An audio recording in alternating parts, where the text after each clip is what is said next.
can hear you or someone breathing into their mic. Okay, sorry about that. I'll fix it. And we're live.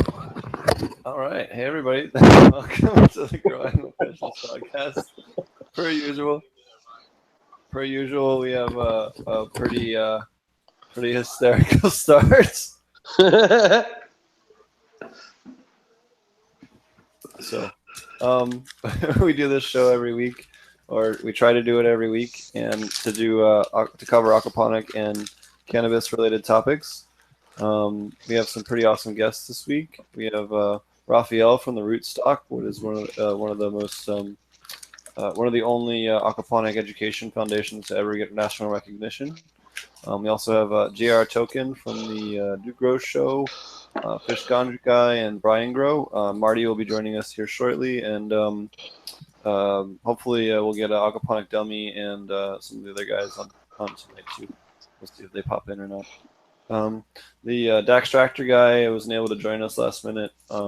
Had something come up, but we're gonna get him on next week or the week after. So and we have some other really cool guests. Cool, man. Yep, and then the other programming note I have to start the show off is next week we might end up doing a kind of odd early time, at least for a short episode in the middle of the day, in the morning, with Mammoth P next week. They weren't able to do in the evening, but they were happy to accommodate us and still do one next Thursday, just earlier in the day. So we might do a short interview version with them, just so you guys are aware. Thanks for everyone for joining us. Rafael, thanks for joining us today. You want to tell us a little bit about the RootStock and what you do? We essentially deliver a science, technology, engineering, and math curriculum through an agricultural filter or lens, if you will, because the water in aquaponics allows us to really see through the life processes. And in high school, we're capturing a lot of kids' imaginations. They are instantly addicted to it, and we've had great success. So the project that I'm involved with now is creating an economic framework in cities, in the inner cities where most of the kids that we're dealing with come from, and an economic framework for urban agriculture, which can, out of which can be derived multiple economies. So the idea is to get into the culture by making it hip with kids, especially in high school, get them out of high school to the point where they can become a part of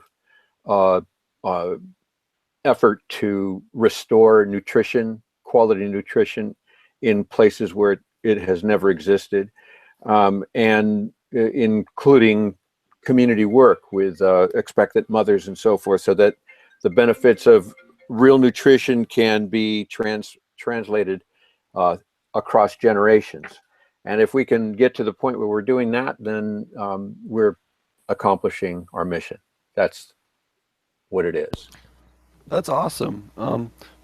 For those of you guys that don't know, I met Rafael, what was it, 2 years ago, 3 years ago, back at the Aquaponic Source? Yes. And he came to take some of the different classes that we taught there, and then went back and took the knowledge that he took from that and went and built up the RootStock Foundation, got together with one of the local LA school district schools, and I ended up helping out a little bit with some of the stuff more recently in the last year and a half or so.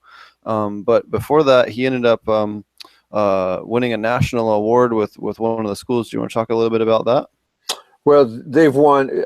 It started in 2010, so I've got like a solid 7 years of classes going through senior year, and they have, over the course of that time period, they've improved their skills and their sensibilities, their intuition, and they can talk now about what they're doing in a way that is really meaningful and exciting to them. So they've been winning awards, and we won 2 Aspen Institute awards, which are considered national awards in food justice and food security. And that's a long story, but basically they just kept winning regionals and whatnot. And then most recently they won $80,000, which was like stunned me. But they won a $50,000 overall, and then 3 of their classes won $10,000 each for their presentations based on sustainability and the use of aquaponics as water conservation, and the use of spirulina as high quality nutrition. So they really amaze me, and as a consequence, we are now being asked to provide, actually I just today provided a drawing I sent to Stephen for an environmental and nature sciences center at Westchester and Rich Sciences Magnets High School that involves like 8 different closed loops and is inclusive with migratory bird ponds, with rain gardens and orchard, miniature orchard, with a simulated stream running from aquaculture to a pond, with just all kinds of stuff, aquaponic vegetables and fruit, as well as spirulina in one partitioned greenhouse that's big enough to consider production, and then multiple composting loops that are closed but wind up creating food for the fish. So we've really made an ecosystem out of that concept, and the LAUSD's architects and landscape architects are now looking at that. We met with 12 of those folks in the last few weeks, and so we're about to start rebuilding that whole thing, and we're going to inherit some greenhouse materials that we put in there, so we'll be able to start farming elsewhere. Wow, that sounds like a beautiful thing. So is this orchard and all these this permaculture that you speak of going to be available for the high school students? Yes, it's part of their science, technology, engineering, and math. But now that Common Core is being implemented, the next generation science standards are coming into being, and there's a timeline for those that brings us all the way to 2021 is when they're at a point where they will finally reach where we are right now. They're trying to cross-cut through subjects, and that's the whole point of the new next generation science standards, is to build kids that not only know, but know how to work in teams, how to work hands-on, how to take a project from beginning to end. You know, we do that with seeds, and the lesson is nonverbal, and they totally get it, and they know certainly how to work together on this kind of stuff. So would you say that the funding for this is coming through the public school systems, or do you have to get a little more creative with your funding? A little more creative. I'm getting support from Rotary and from a local community chest that is collected by. It's a fairly wealthy community where the school is. The kids are bused to the west side in Westchester, which is just south of Marina Del Rey, and so there's money in the area that I've been working with. There's a Chase Bank, it's been helpful. We've eked our way through it, and of course a lot of it is done just because we'll go out and collect stuff, and I personally finance a bunch of it as well. But what we're trying to do is do something that was way under the radar for all these years, because if you try to get into an LAUSD school and you do it the right way, you will never get there. You can't get a project started that is not part of the normal book discipline that they're connected with, the rote memory kind of education. But you know, I figured out an angle, and I went to some parents and got them excited about nutrition, because they relate to that immediately. and then explaining the science connection to and science history. There's all sorts of subjects that that literature that get into agriculture. But once you start talking about it, they just sit there and they can't say no. It's like once you know the truth, you can't deny it. The truth will set you free. The truth will set you free, and those kids really did, man. So Rafael, I have a question. Is this food that the kids are going to be growing going to be available for them in the schools? Because you're saying something about nutrition the other day. That people get. You were saying something about people get much less nutrition today the way that the foods are produced than they did a couple generations ago. And Correct. But you're telling us that these kids, this next generation, will be receiving the kind of nutrition as our, like my grandparents would, because they're growing and they're learning to grow it themselves through sustainable fashions. And that's what you're.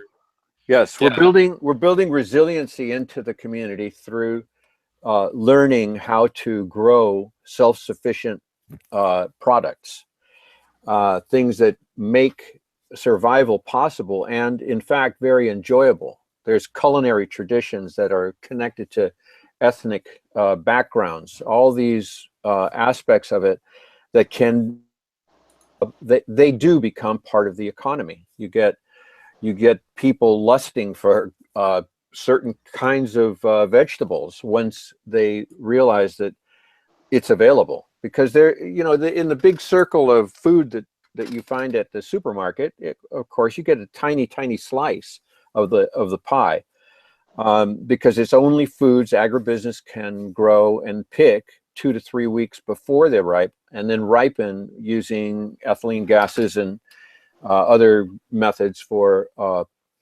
making the plant look like it's vine ripened, but in fact it has 3 weeks less nutrition than it might have gotten acquired through its full term. So there's that part of it, and the reason they have to do that is because it's only the foods that are hard enough that will survive all the mechanized handling. So by the time they get to the supermarket, they look very pretty, they're dressed up, but they're really dead. This is the knowledge that people don't have, and when you bring it to them and you explain it to them and you tell them, here's a way that you can actually grow a wider spectrum of food from seeds that may be as old as the Renaissance in some cases, and you can have it where you live. You don't have to have it trucked in. Well, they get excited about that because all they have really is Jack in the Boxes, Carl's Jr.'s and McDonald's, and the best of it is the In-N-Out. But I mean, it's all in essence either not good for you or it's out and out poison. So that ethylene gas that you were mentioning, how does that affect the human body? I haven't seen studies on it. I've looked for paperwork on that, but a lot of that is repressed information. Yeah. So you're not ever really going to find it. Now, irregardless of whether it is poisonous or not, it's the nutrition level that we're talking about, though. It's the idea that you are de-evolving the human species. This is something that you've got to grasp when you're talking about the industrial age. It started in 250 years ago, but the last 75 years is industrial agriculture, and in that process we lost and are losing bits and pieces of our humanity. Wow. Yeah, think it through. Yeah, especially when people lose the knowledge of how to produce their own food. Well, we're ignorant. I mean, if you walk up to a person on the street and tell them they don't have any place to go, they won't know the first thing what to do to survive. But a farmer does know. A farmer has a sense of self-sufficiency, has a sense of the ability to lead others into a direction that is proven, is truth, because he learned it from the earth, or she learned it from the earth. Well, I've seen that they're even having success with some prison programs, Right. where they're teaching them how to grow their own nutrient-dense food. It's not only changing the way that they're eating, but it's changing the way they care and nurture something from seed to the table. Exactly. And that's it. And once you make that connection, they're rooted into the earth again. Instinctively, they know, everybody knows, that once you're connected to the earth, you're connected to everybody. That's the connection that's missing in our society between people, is the common ground that we walk on is ignored. Not only is it ignored, it's damaged. We destroy it in our way of life, our consumerism, our high production, our corporate laws that require more and more production year by year in order to sustain a larger and larger economy. The growth that they're talking about, that is destruction of the earth, because the economy, until it reaches a point where it's based on reward for restoring what has been exploited, you're just going to have nothing but exploitation, because you're being rewarded to exploit. So the shift in the economy has to happen, and that's not going to happen until you get a consumer base that understands that from their education. So the idea that right now we're being looked at because when these kids won that award, every other school heard about it, and they're all clamoring for it. So the district was forced to recognize what we're doing. Wow. Yeah. Between that and hearing that this is going on in the prisons, that gives me hope for humanity. Yes, there is hope for humanity. It's in the earth.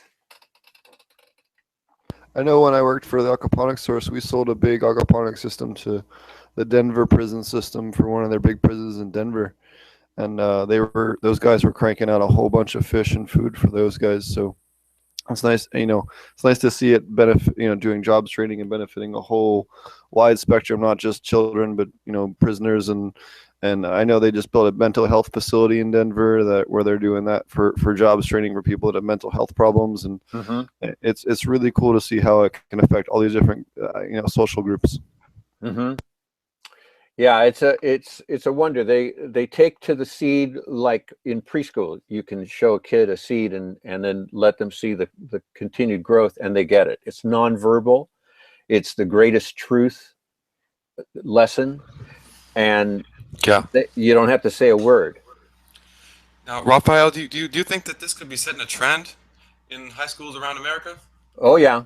Yes, and we're taking it. I've gotten calls from Chicago, a group that's working with the new Obama project that is set in South Park somewhere, and she is a pediatrician, which is perfect, and is now representing what we want to do there. But more than that, she's in touch with the people that are giving grants for ideas that will get kids working.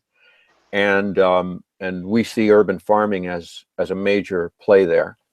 Now, is that something that could be done through the Future Farmers of America through the education system? The only problem is that it's still not in the minds of bureaucrats that agriculture can be in the city.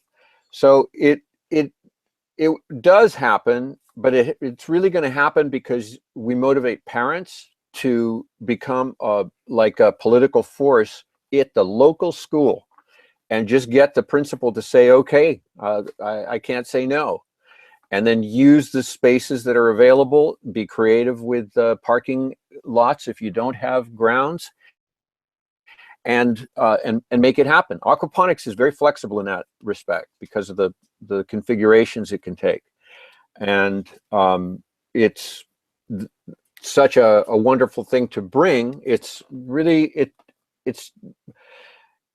appealing to people at their deepest level, because you're explaining to them in a delicate way that they are presently dying slowly, Unfortunately, that's the reality. And how you get out of that is by taking control of your food and you know, I don't want to say it to schools, but your food and your medicine.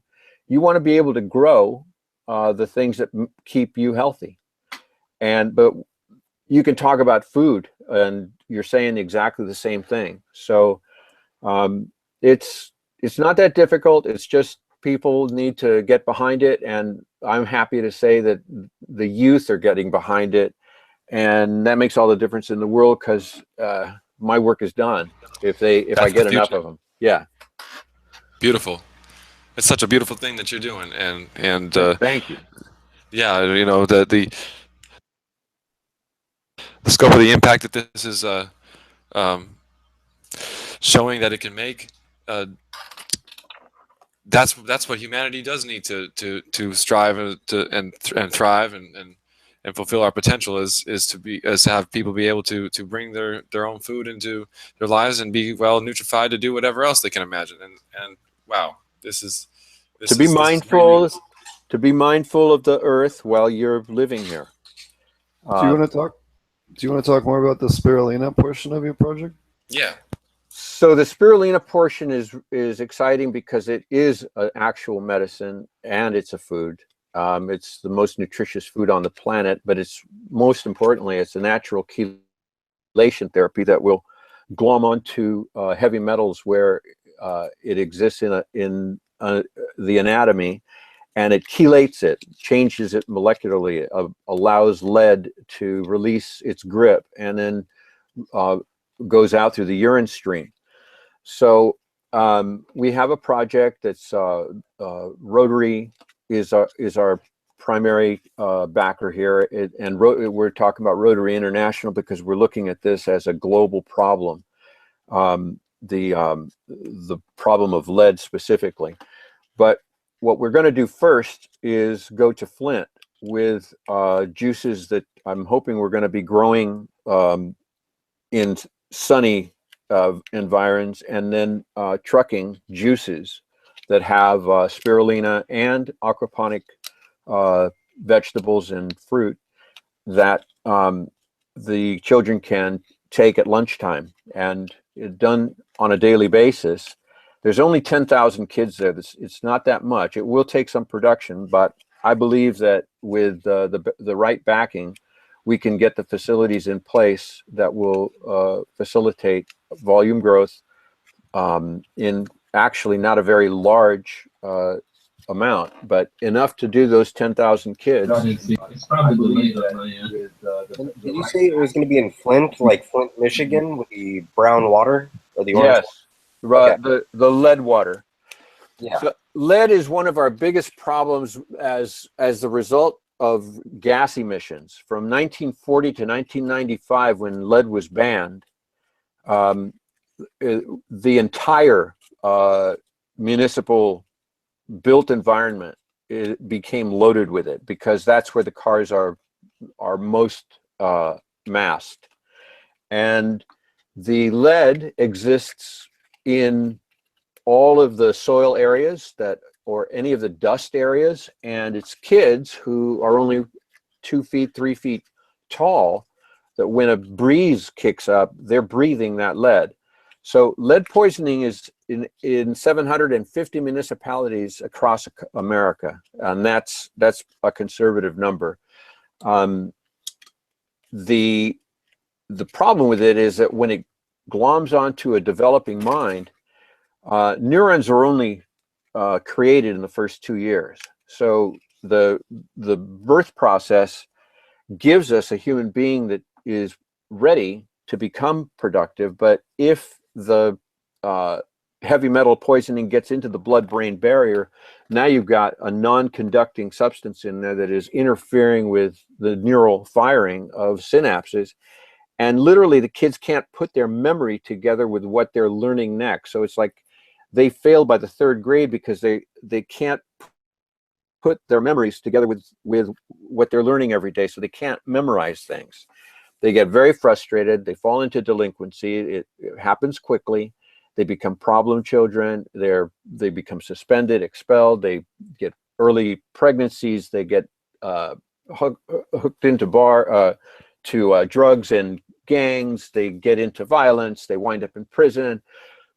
It's a very vicious circle, and it really is that we have degraded the humanity over the course of this industrial period from about 1850 until now, and specifically with food since about the 40s.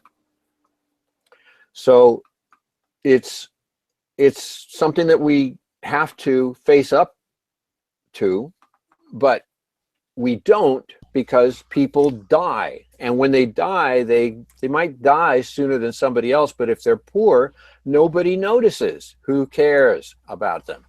So what we're trying to literally do is bring back the self-preservation instincts in people, and make them want it. And it's the kids that really do. They once they see a lettuce grow, they want to eat lettuce suddenly. They want to eat kale. They want to eat celeries. And before that, the parents are like, how do I get my kid to eat vegetables? Yeah, well, I mean, one thing that it's a universal motive is that we all want to live. Right. And we all want to live. We know that intrinsically.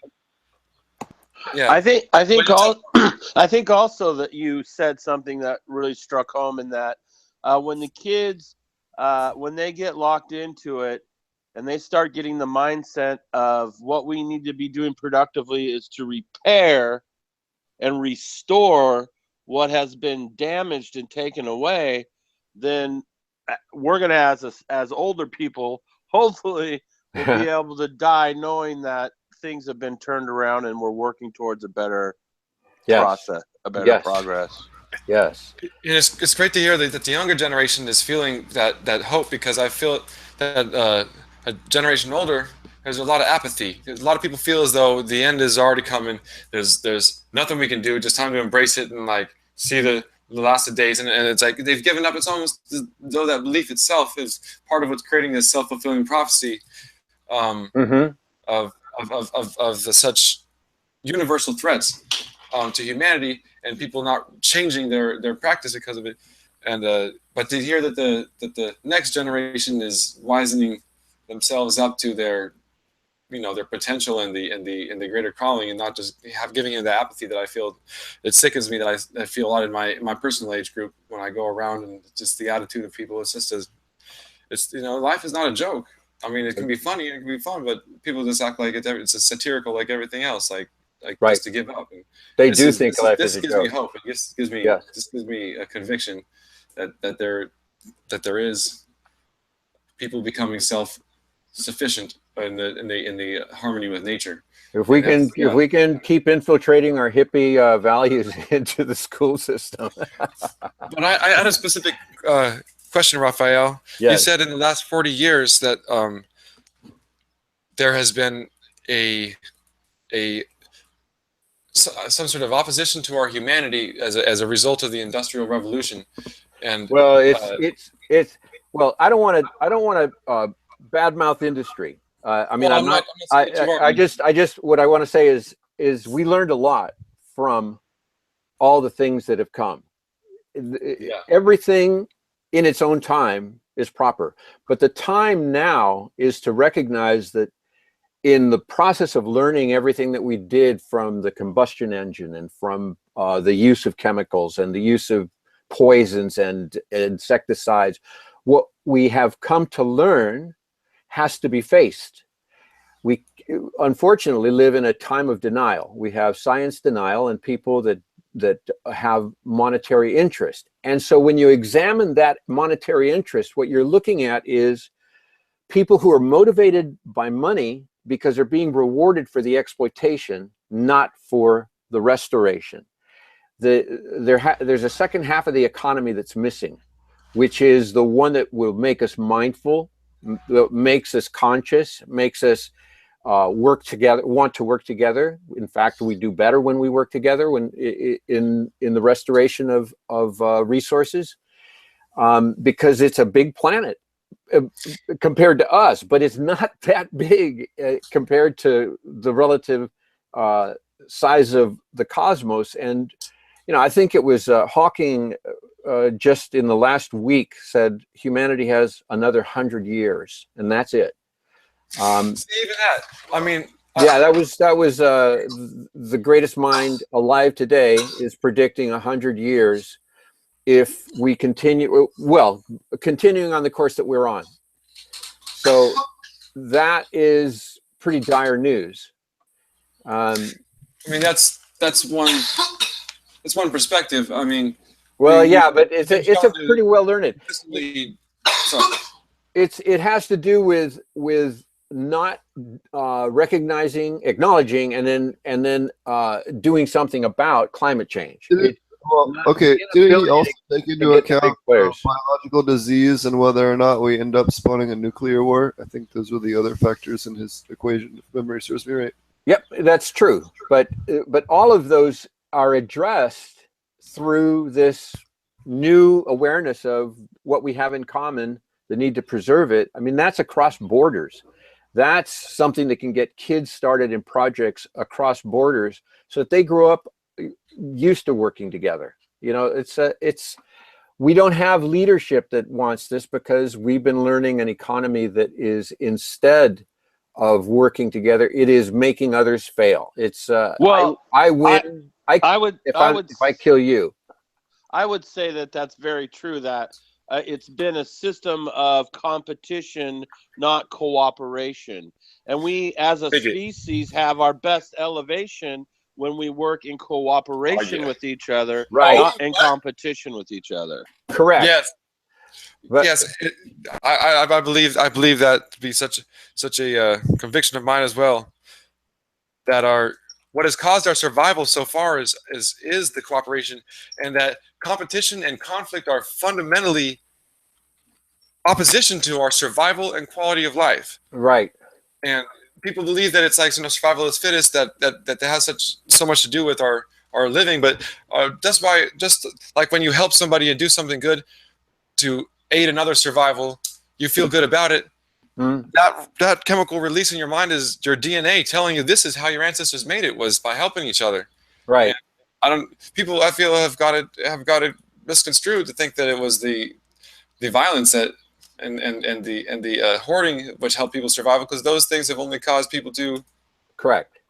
But that's how or to suffer. But that's how we teach, because, you know, the educational system basically is by force having to prepare kids to succeed in the economy that we have, which is based in high production and consumerism, and it has no braking mechanism, has nothing that will slow it down, because in order for the system to continue in that manner, you've got to keep making more money.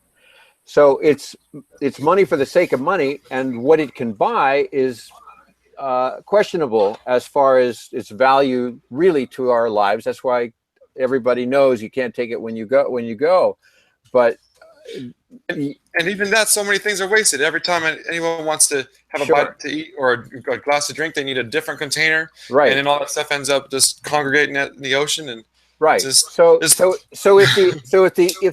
the reward motivation for profit could consciously be approached by people voluntarily because they learned it in school, let's just say the next generation, and you establish values that say half your values when you produce this beautiful product is going to be withheld until you demonstrate what you're doing to restore the resource that you borrowed from, and then you get your profit.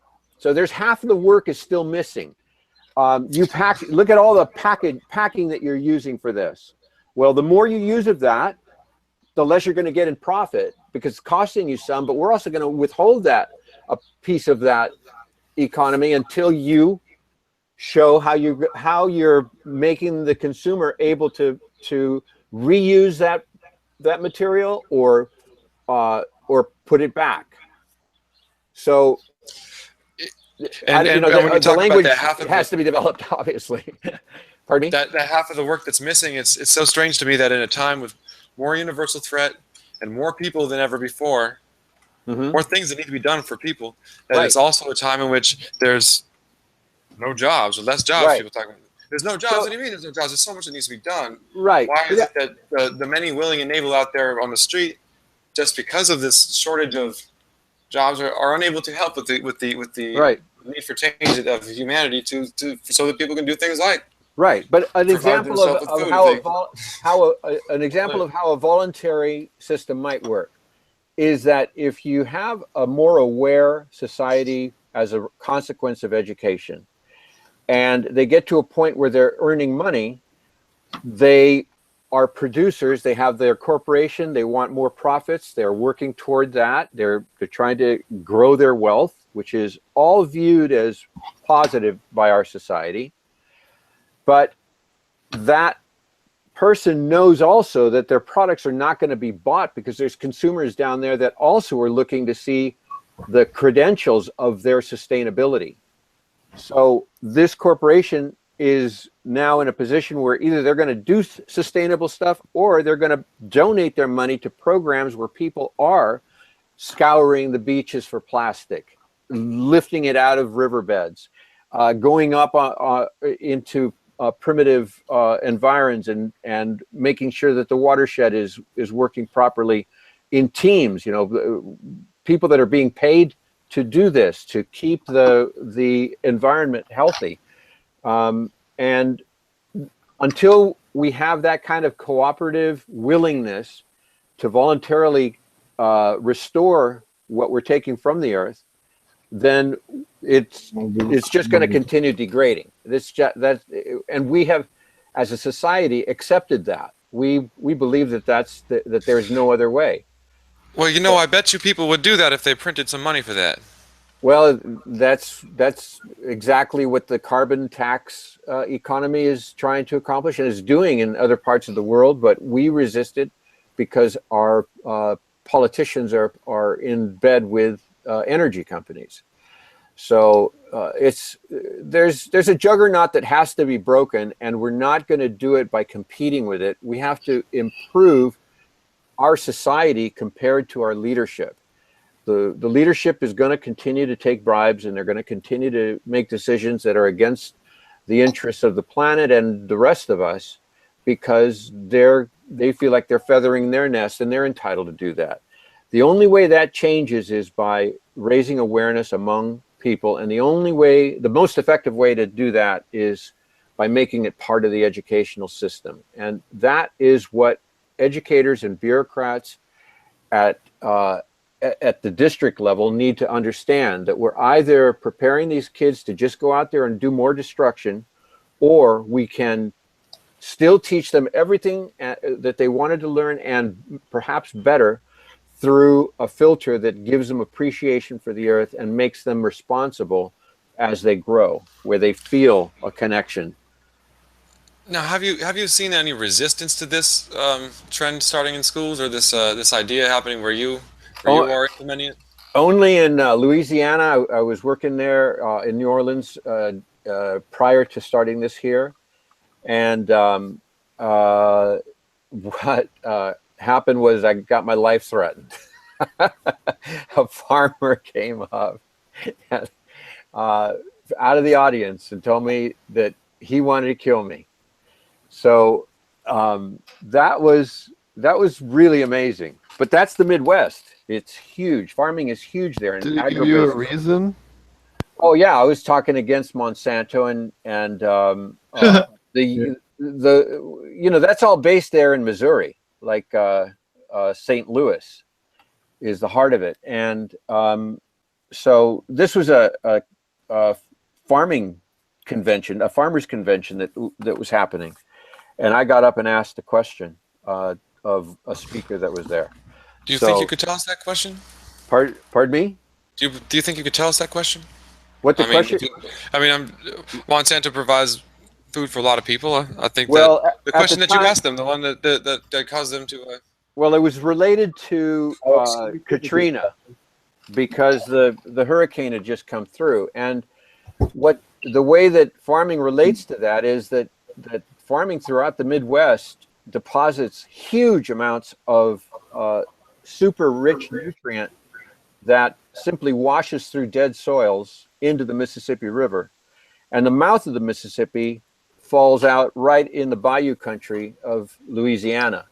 So the net result is that it changes the life in the ocean ecosystem, and the levees that have to be built to compensate for the destruction that we cause through the nutrient. The way that works is that the nutrient feeds new kinds of algal blooms that are very aggressive, and they suck all the oxygen. So all the other sea life dies from hypoxia.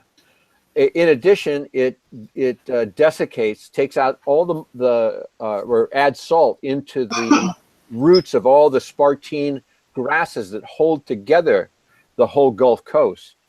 And when that happens, they fall into the ocean, and then it's a thing called subsidence, and the whole coastline is falling in. So what used to be a buffer against hurricanes has been dissolved by literally agriculture. It has been turned into subsidence that it takes about a football field every 38 seconds, I think is the number that we're talking about. That's the erosion rate along the Gulf Coast from Texas to Florida to the Keys. So this is released from the runoff of watering crops, or what? Yes, it's the runoff from agribusiness that uses much more chemical than it needs for everything. It's so overkill. And it seems strange to me that would be cheaper than not using the chemicals. Seems like those chemicals are probably it's a complicated production to create them, and having them in such bulk would be an expensive thing. why would they do that instead of not?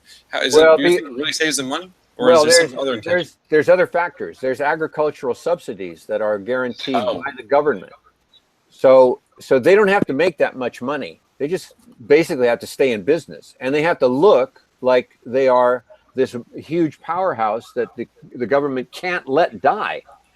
And they do that through the use of petrochemically derived nutrients that are super rich, but because they've killed all of the life in the soil, when irrigation happens, all that nutrient just washes right through, and it goes directly into the Mississippi. The Mississippi carries it right down to the Gulf, and that's the issue. So my question was, do you really have to do that is that necessary? Why are you in league with chemical companies that seem uncaring about the destruction of the Gulf Coast? And now look at the destruction it's caused once the barrier reefs were destroyed. So because that's what happened. They all subsided into the ocean. There's no more cushion against the wind. So that was the question. Yeah, I've heard with Monsanto that. Oh, I mean, I can't answer why personally, Steve. I mean, I think. I've heard that with Monsanto they have a genetically modified seed that is able to be Roundup resistant, so they can spray Roundup and kill all the other herbs. Right. And has less labor intensive. And there's also it's already been like that in Texas. The cotton that they grow here in Texas is Roundup ready. Right, Roundup ready. Is what it is. Yeah, it's ready. So the genetic modification is making the plant that you want to grow immune to glyphosate by putting the poison into the actual plant. So now, is that poison part of what these runoffs is causing the effect of these runoffs? Yeah, that's a similar. Well, that's the poison that's destroying the life in the soil. Oh. It's the nutrient, which is petrochemically based, very powerful nitrogens that are derived out of oil and fertilizer too. But in any event, they're super rich, and when they get into the river, they change the ecosystem everywhere that they go. It's similar to like synthetic salts too, right? That they use with fertilizers as well. So when you use a synthetic salt to bind a fertilizer that's already available, right? So that it will last longer and stay in a bottle, Correct. That you can add water weight to it, which obviously water weight has a huge markup. So what happens is you get these high nitrate products, and you get an overabundance of fertilizer washing through, like they're talking about the dead soil. Right. And it brings about an interesting concept that they talk about a lot in the Probiotic Farmers Alliance, which is the idea of having beneficial runoff, of changing some of those to using effective microorganisms, and be, some of the the biggest change that you can implement, because obviously in aquaponics we have basically zero runoff. You have evaporation and that's it, and those systems are great, but I feel like there could also be that other aspect where you have these huge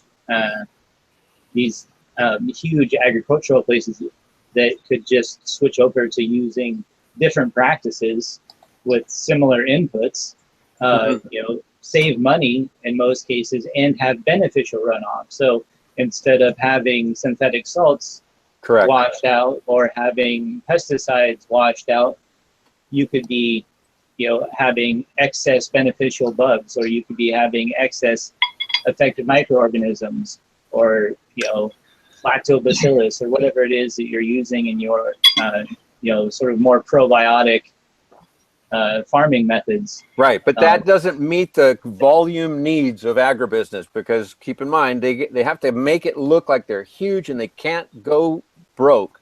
And that's when the government comes in with the government subsidies, and it doesn't matter how much it costs them. But you're right, those salts are exactly what desiccates the spartine grasses, the roots, and causes the whole coastline to give way. Well, right. If people's food is made cheaper from a good source, because these companies are doing it for the money, right? If it was made cheaper from a good source, such as which would the only way to do that feasibly by competing with them would be to make it closer, less of that travel time, which is what's depleting the nutrition anyway, and the popularity of these ideas in farmers markets, or like with the schools, and other such things, to bring it closer and beat it on the dollar, so that people are more motivated to do what's a better thing. I mean, that's the only way I feasibly see taking the power away from the hands of people who are committing unsustainable and dangerous outcomes from their pursuit of the same dollar. A worship of the dollar.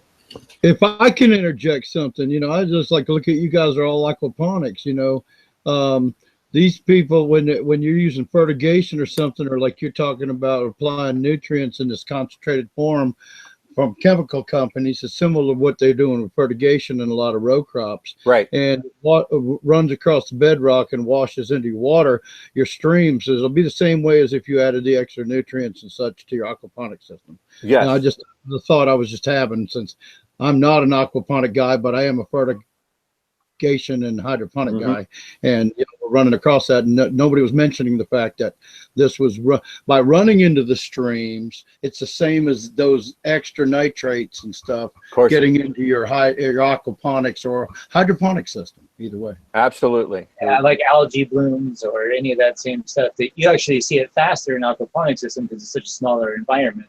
But when you have such a large scale agriculture system running, that can match the scale of, like especially small to medium size, like wetlands, you can have algae blooms that will encompass an entire wetland system because of it. And, so it's definitely the same type, and it's even easier to see in aquaponics because your systems are so much smaller. Very true.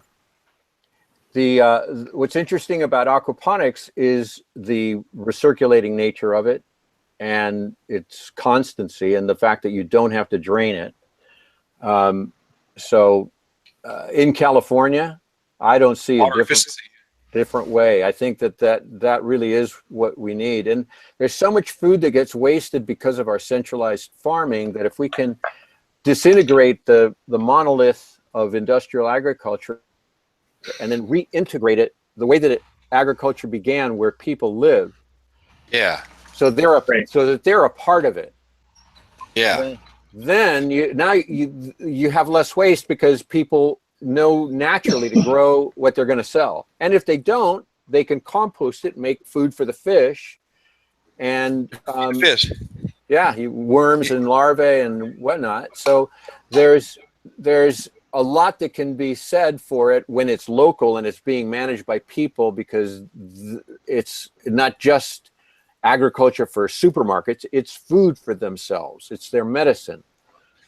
I read on the cover of a National Geographic. Yes. 51% of the food in America goes to waste. Yep, that's right. It sits in fields, or it falls by the wayside in transit. Or it rots. Yeah, it rots. Yeah, it gets wasted. And that might be a low estimate. It goes to the store, and then it goes bad in the store because it doesn't sell. That's a lot of it too. Right. A lot yes. of the waste. Very true. Imagine if 51% of the food hit the market tomorrow and all the food was half off. Right. Yeah, I don't know if you guys have seen it, but they have a really cool commercial that's been airing recently where they have a camera that follows a strawberry from the time it's grown to the time that it gets picked and then cleaned and shipped and on a truck and into the store and rinsed again and then onto the shelf and then bought and then into the fridge, and then eventually it just ends up molding in the back. Interesting. Yeah, that happens a lot. It's because it's a business, and they consider that part of doing business. But there's the reality. There's a quarter of the children in America go to sleep hungry every night. And that shouldn't have to be the case. And not only that, but food itself is life so sacrificed for us to live. Mm-hmm. It seems like if we, to get the energy of the sun photosynthesized into the plant, into our heartbeat, or into the animal that took it, we have to sacrifice life. And the fact that so much of that life is sacrificed for naught, just to I mean, I guess the mold and bacteria, they still eat it, but it's a shame. But it seems like since we took the life, we should honor it by trying to waste less. Exactly. Here. I like that. And that runs counter to the way we do things now, because now it's really just the acquisition of money. That's what drives people, and that's what bureaucrats in schools need to understand as well, that they're creating a mill that puts out people that are not conscious. They're not here to improve the world. They're here to compete with one another. And we call it capitalism, but it's destroying the planet. Start accepting that. And how many people win the game of Monopoly? Yeah, and they're the ones that, and the bureaucrats are the ones that have the brain share in their control. So I urge you guys, if you get started in schools, to work through parents. Get them excited about their children, and then they will help you get into the school. You'll never get touched by the district, and hopefully we're going to be in a bunch of schools, and we're going to be needing a whole lot of people to help us. So I pray for that day. Well, if there's any way that the people here at the Free Earth can help out, and at Potentponics, you already are. We're with you. You already are. Tonight is excellent. I haven't had a chance to talk to a bunch of knowledgeable people about this since I don't know when. This is great getting here. I'd love to hear some more from some of our other guests. Yes. I mean, we're talking about some serious things. Is there any other projects or anything else you wanted to talk about?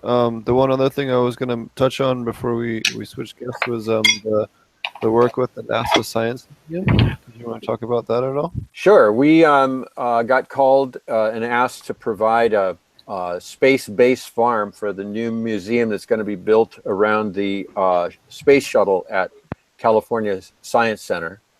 In Exposition Park there by USC, and wow, so it's going to be aquaponic. We are going to have some algae because we know, I've been talking to people at NASA, and they tell me that algae really is the food for space travel. But once it's fuel, you can make fuel. You make it in space, right? Well, but considered in orbit, right? In other words, you're not at a place. You're not colonizing. When you colonize, now that's when you need that culinary tradition to start, and that's where real food comes into play. So the farm we're talking about is not space-based in orbit. It's space-based in colony, in situ. So that's exciting. We're on a timeline through 2018. So pretty soon we're going to start developing a prototype of a Ferris wheel looking thing that will work by rotating and bringing troughs of food into an aquarium at the bottom section where they soak, and then just continue moving around in a circle around a light in the center of the Ferris wheel, and the plants are growing toward the center. In space with the artificial gravity, centrifugal force kind of thing. Well, this one works in an actual framework that is a Ferris wheel. It looks just like a Ferris wheel. On Earth or in space? It's actually, it would be inside of I'm imagining a dome that gets built, and now you're growing food on Mars. Oh, okay, yeah. This is what they're aiming at. So yeah, I feel that's yeah. So being able to do that using nutrient that comes from an ecosystem, you're in the process of creating the basis for life. You start to add to those circles through the compost. You're improving the soil. You're making the microbes. You're doing the things that are the finer points of terraforming a new and hostile planet. And it's interesting. It's interesting that what we learn here on Earth is what is going to enable us to terraform other planets. It's through what we learn from our Earth, from our own planet. That's the only place where learning comes from. And Rafael, can I chime in? Oh, sorry. Yeah. Rafael, can I chime in on that for just a moment here? Sure. I would wonder, why would nature create us, a species, with the capacity to dream its world and its environment into existence at such jeopardy to all the other life that lives on this planet? And you just wonder why it would take this risk. Well, and I feel like I see it. I see other animals in the planet migrating over oceans, catching the wind or another animal or whatever it is to try to expand the expression of the beauty and bounty of life on Earth around itself. And I realized, I think that our intention as people, from nature's perspective, was to create something that had the ability to take our brilliance and beauty of Earth's expression of life outside into the womb of Earth and into the cosmos. We have both capacities. Well, can I say something for a second? I think if you look at the way they see our Milky Way galaxy being set up, we're at the very, very far tip of one arm of the galaxy, and it's kind of lonely and desolate out here. But the reason we're not in the middle where all the action is because we would fuck it all up. Exactly. So we're exactly where we're supposed to be. We are. We got to get there. So until we figure it out, we're stuck out here.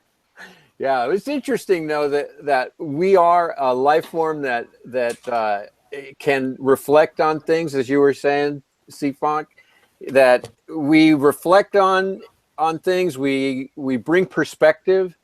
And we understand things because we observe and we add to our base of knowledge. We are orderly. We organize thought and this and that. But I've thought that it's the universe. We're a part of that universe. And if we can be either a beneficial, or we can be an aggressive and destructive force, both. We have that capacity. We are both. And when we're really really mindful and conscious, you know, we're like the universe thinking. We are the way that the universe thinks because we're a part of it. We're the brain of the universe. Mars doesn't know who it is.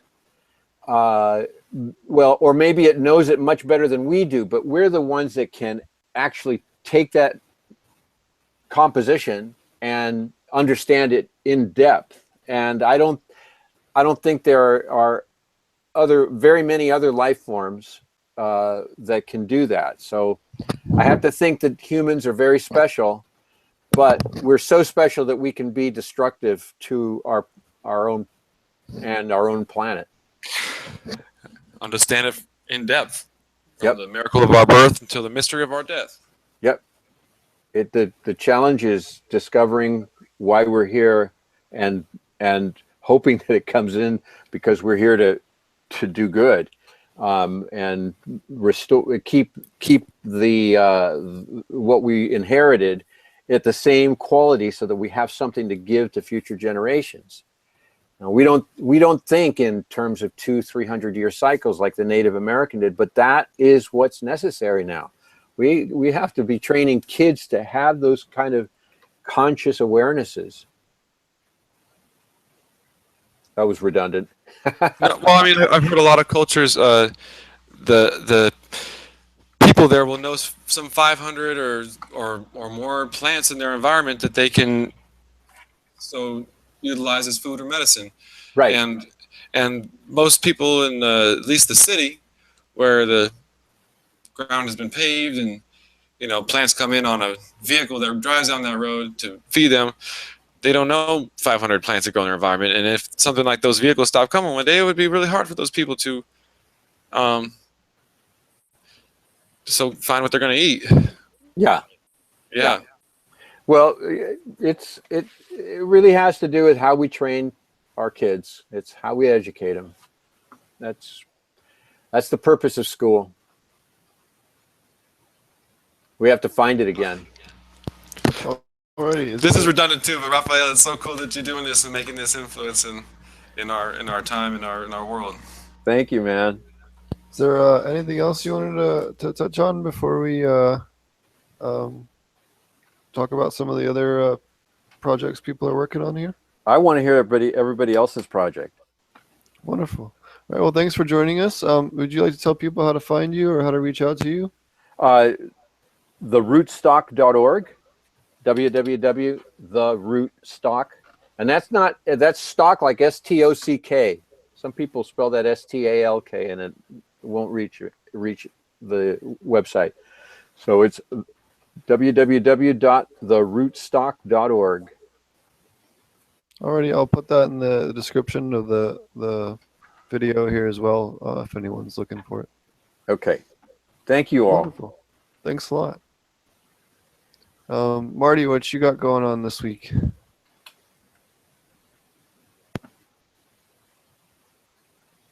Aside from waiting for the baby.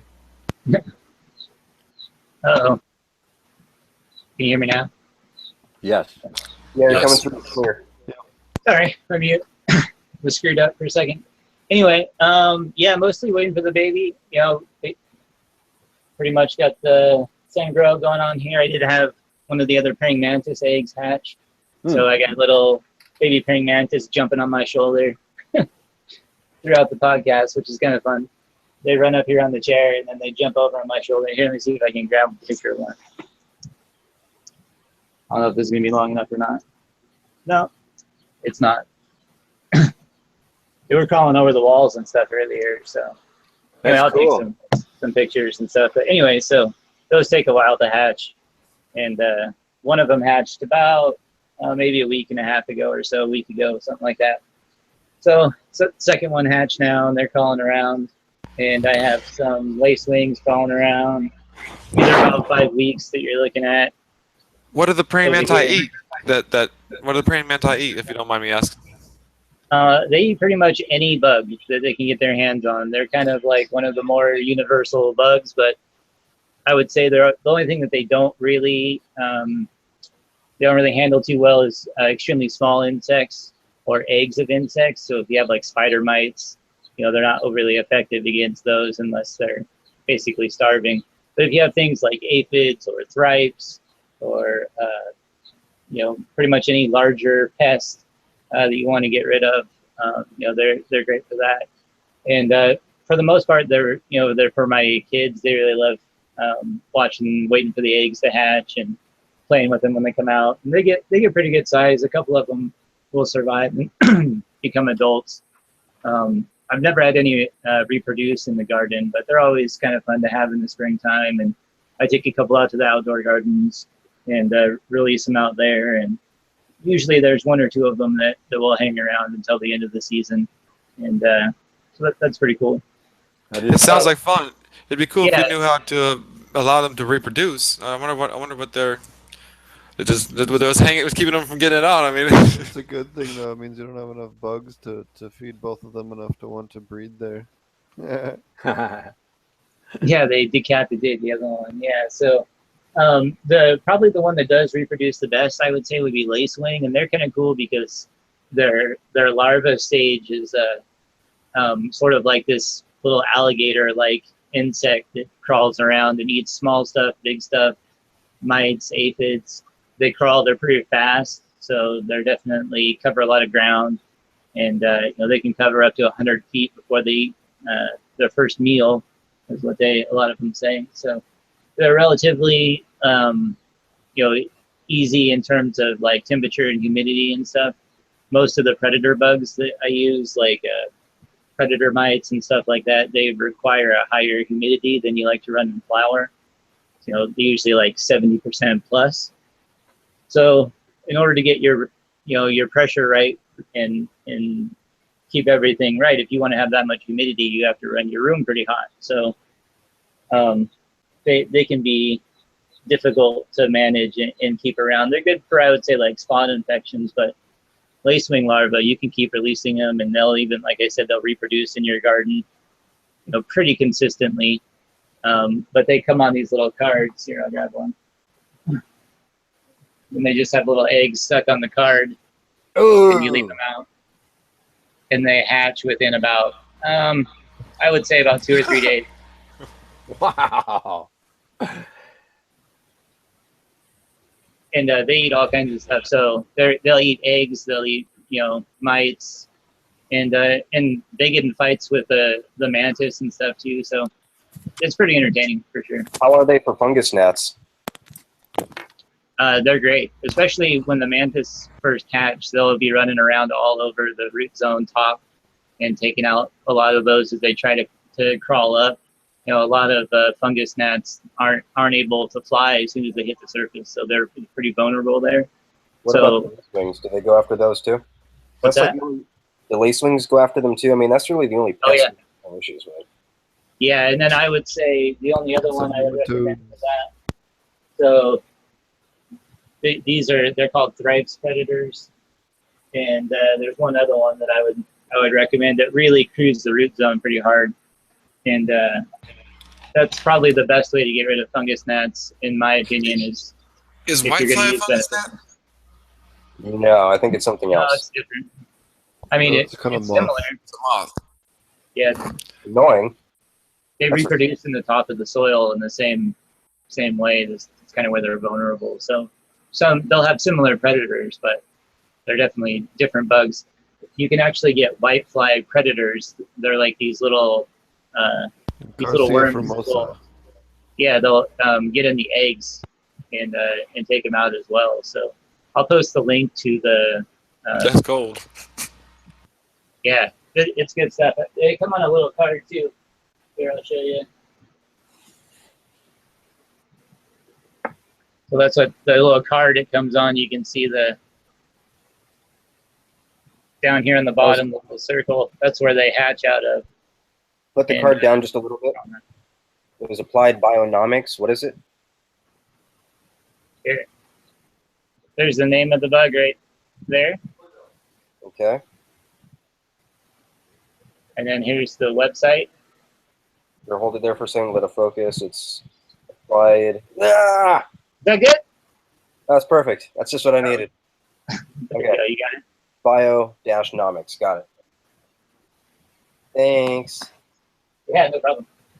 Show the species again real quick.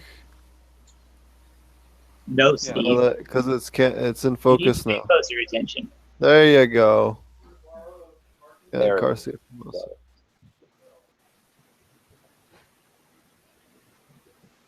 So, and I get those from naturescontrol.com is the website. And they're actually based here locally. So I can drive out to the store and talk to the guy. His name's Nathan. And that's where he sources a lot of his bugs from as well. So you can hit their website directly. Or if you're in Southern Oregon and you want to stop by and hit up the shop, you can do that as well. Cool.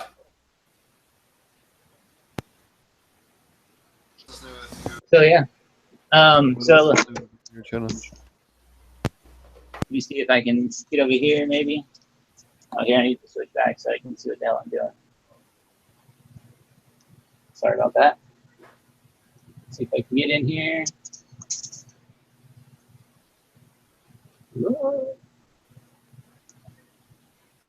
Nugs. Doesn't want to focus, but anyway, it's looking pretty good.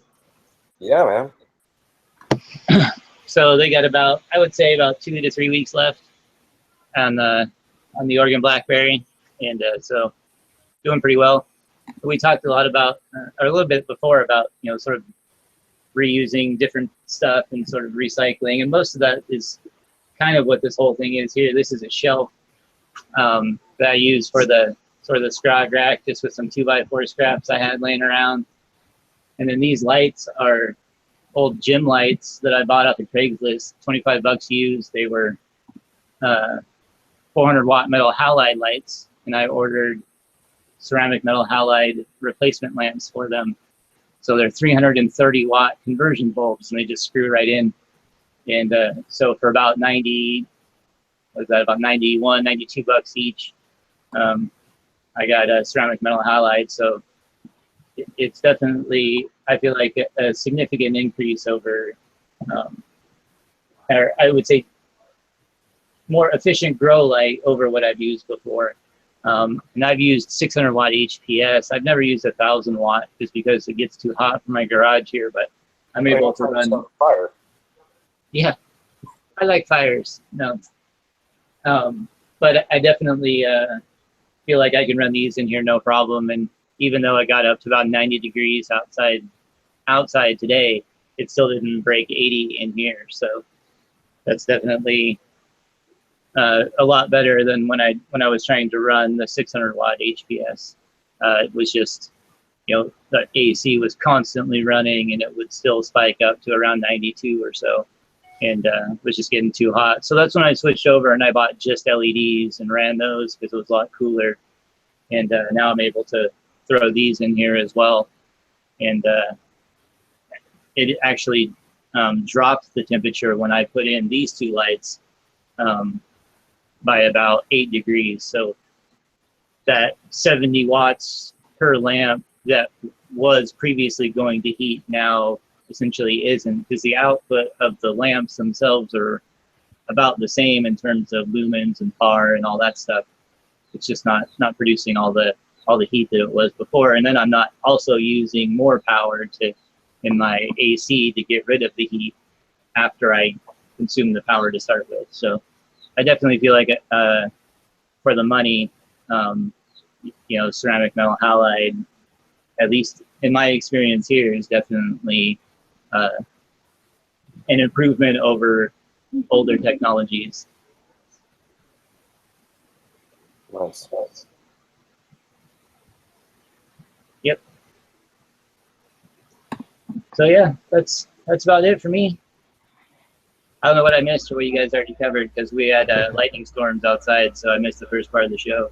No, we didn't get to any of the topics that you and I went over. We'll get to that in a few. I figure we'll get to the guest stuff, and then we'll throw the topics on the floor. Sounds good. What about you, JR Choking? What have you been up to?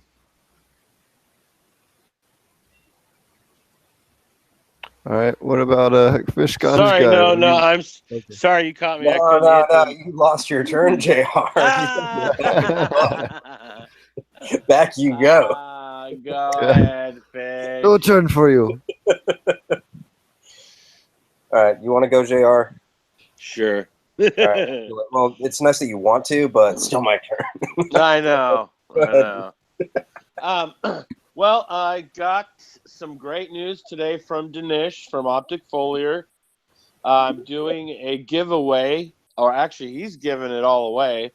But I set up a giveaway through Instagram, Google Plus, and I'll be recording a YouTube video tonight.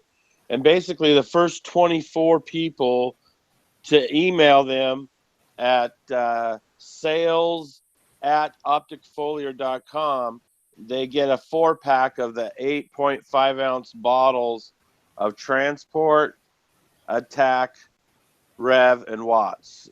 And basically, I set it up because I want to show people how to make their own overgrow.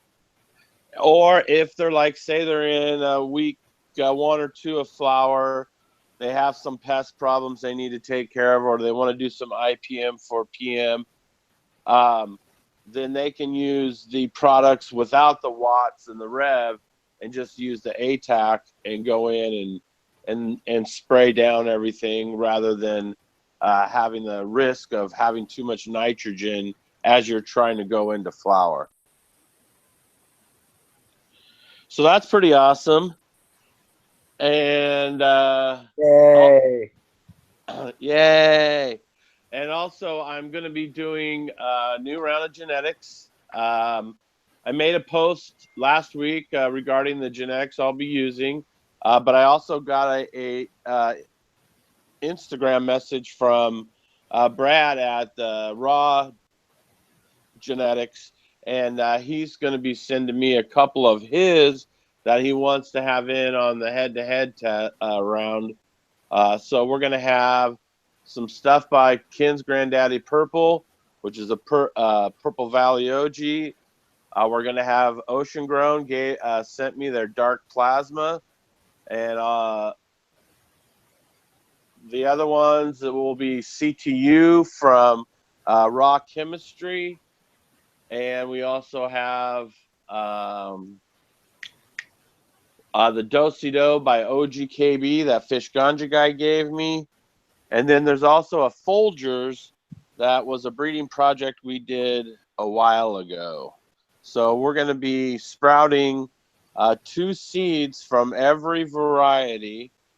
And we are going to go through the process of sexing and cloning for motherhood and all that stuff as a new segment on the channel. It's something I've never done before on the channel.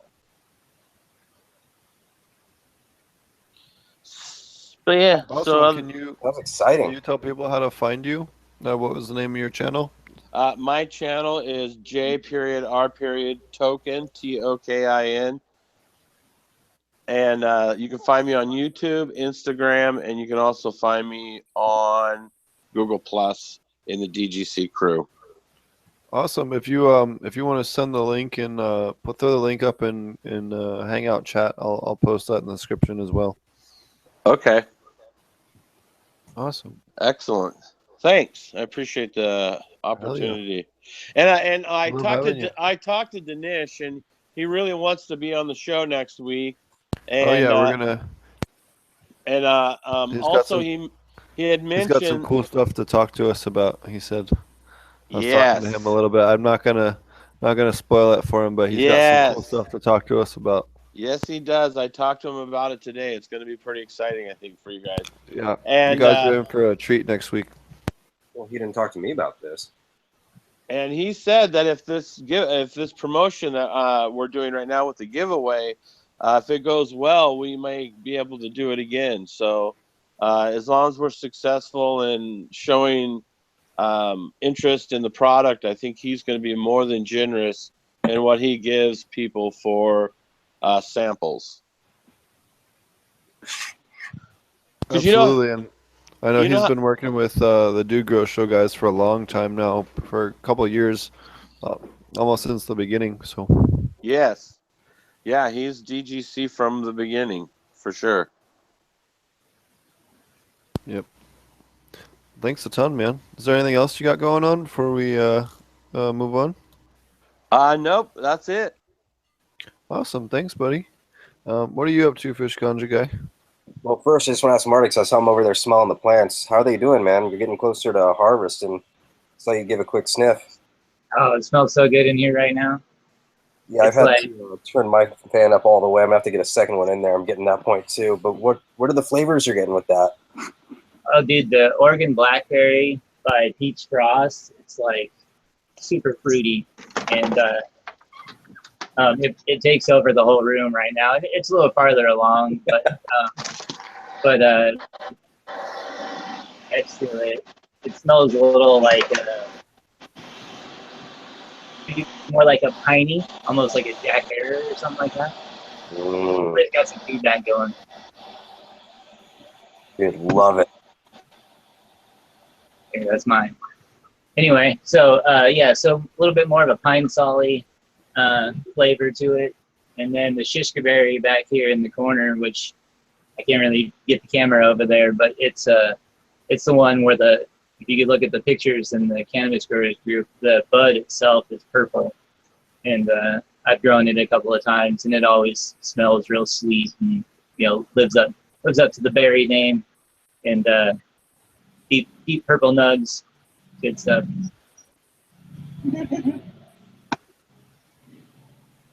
Dude, yeah, God, I wish we got to invent smell-o-vision somehow. If nothing else for our industry. We need to have like terpene, like the mix of the different terpenes, and you can put it in and it can scan it and then like reproduce the smell on your desktop. That'd be great. I'd buy it. I wonder if I was just gonna say, I wonder if people would buy that. That would sell out pre-sale, man, for like a year. Fuck up and take my money. You'd have to buy reloads of the chemicals that reproduce the smells. Still would be worth it though. I'd still buy it. Yeah, I'd still buy it. Anyways, I'll pay a couple $100 for that, That'd be dope. All right, Steve, you got to get to work on that. But see what's going on over here. I'm on day 34 of flower. Everything's looking good, man. Everything's fantastic side by side with Spectrum King and Black Dog's going really well. Everything's super terpy.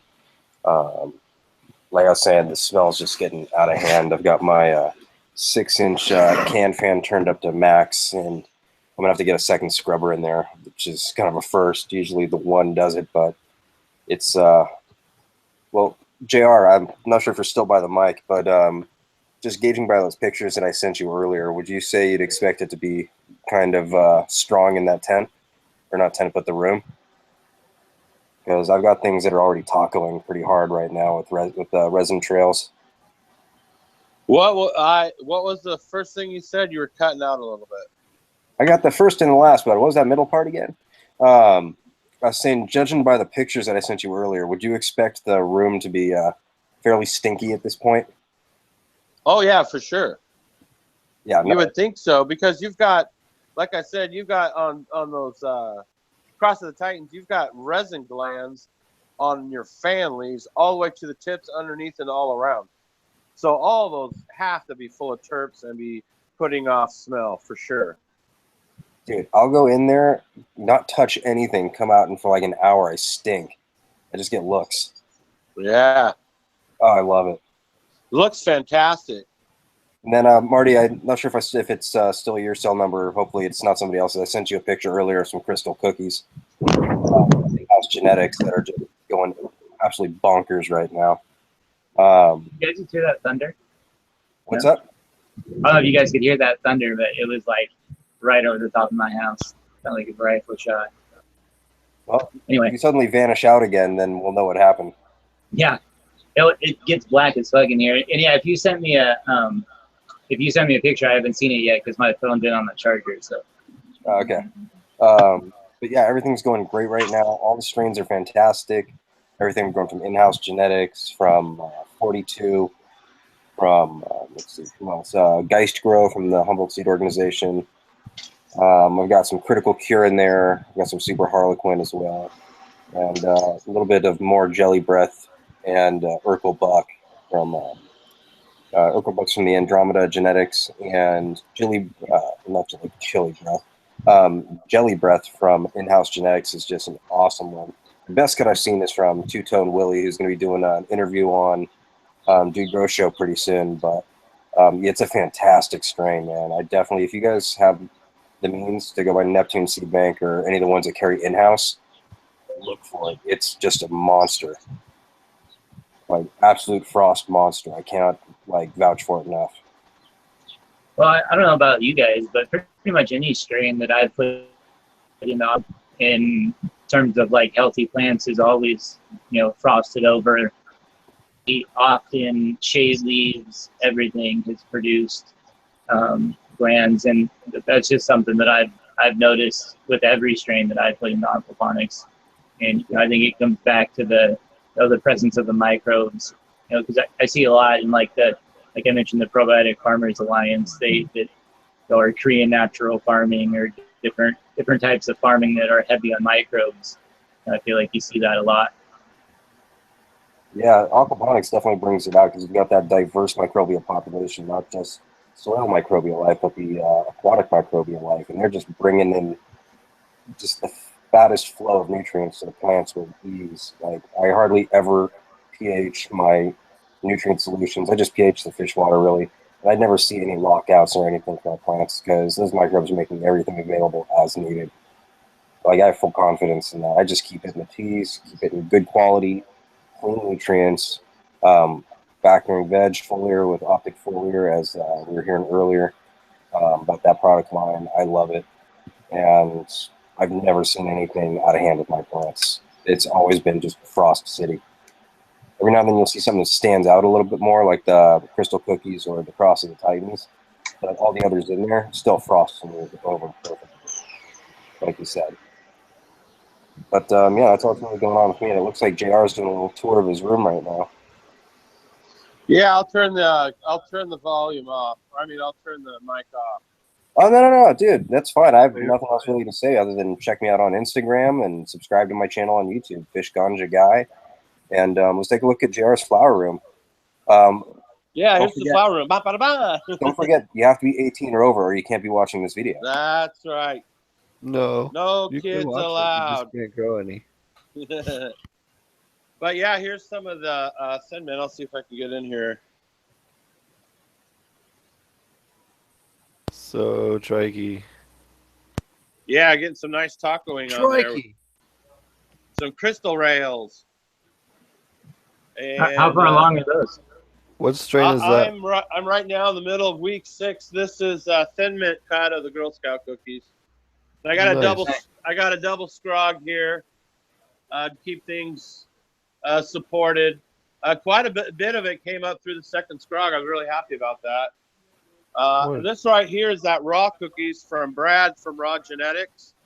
I don't know, you can't really see with this, but there's pink and purple hues all in this plant. It's just gorgeous. Nice heads on it. Yeah, it does all right. It's probably a medium producer for a cookie strain. So yeah, I'm replacing this light here and this light here with the 630 ceramic metal halide double linded. I picked up 2 of those from Sun Spectra, and okay, I'm going to be rocking those on the next round that I have flowering.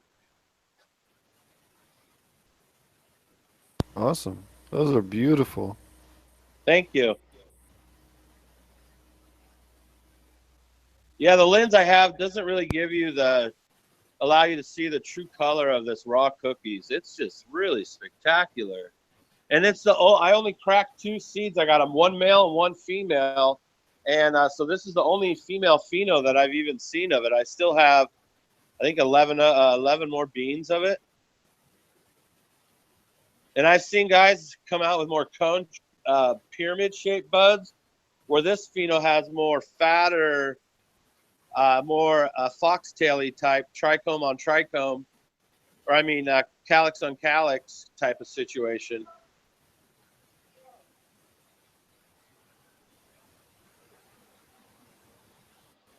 And I'm running a dehumidifier at night when the light cycle goes off. And during the lights on, I'm not using it. I've got a fan here that I'm using for scrubbing the air, just open scrub. And I got fresh air intake that I clogged because we had some 80-degree weather here. So I had to plug this, but I run fresh air intake all the way up until the summertime.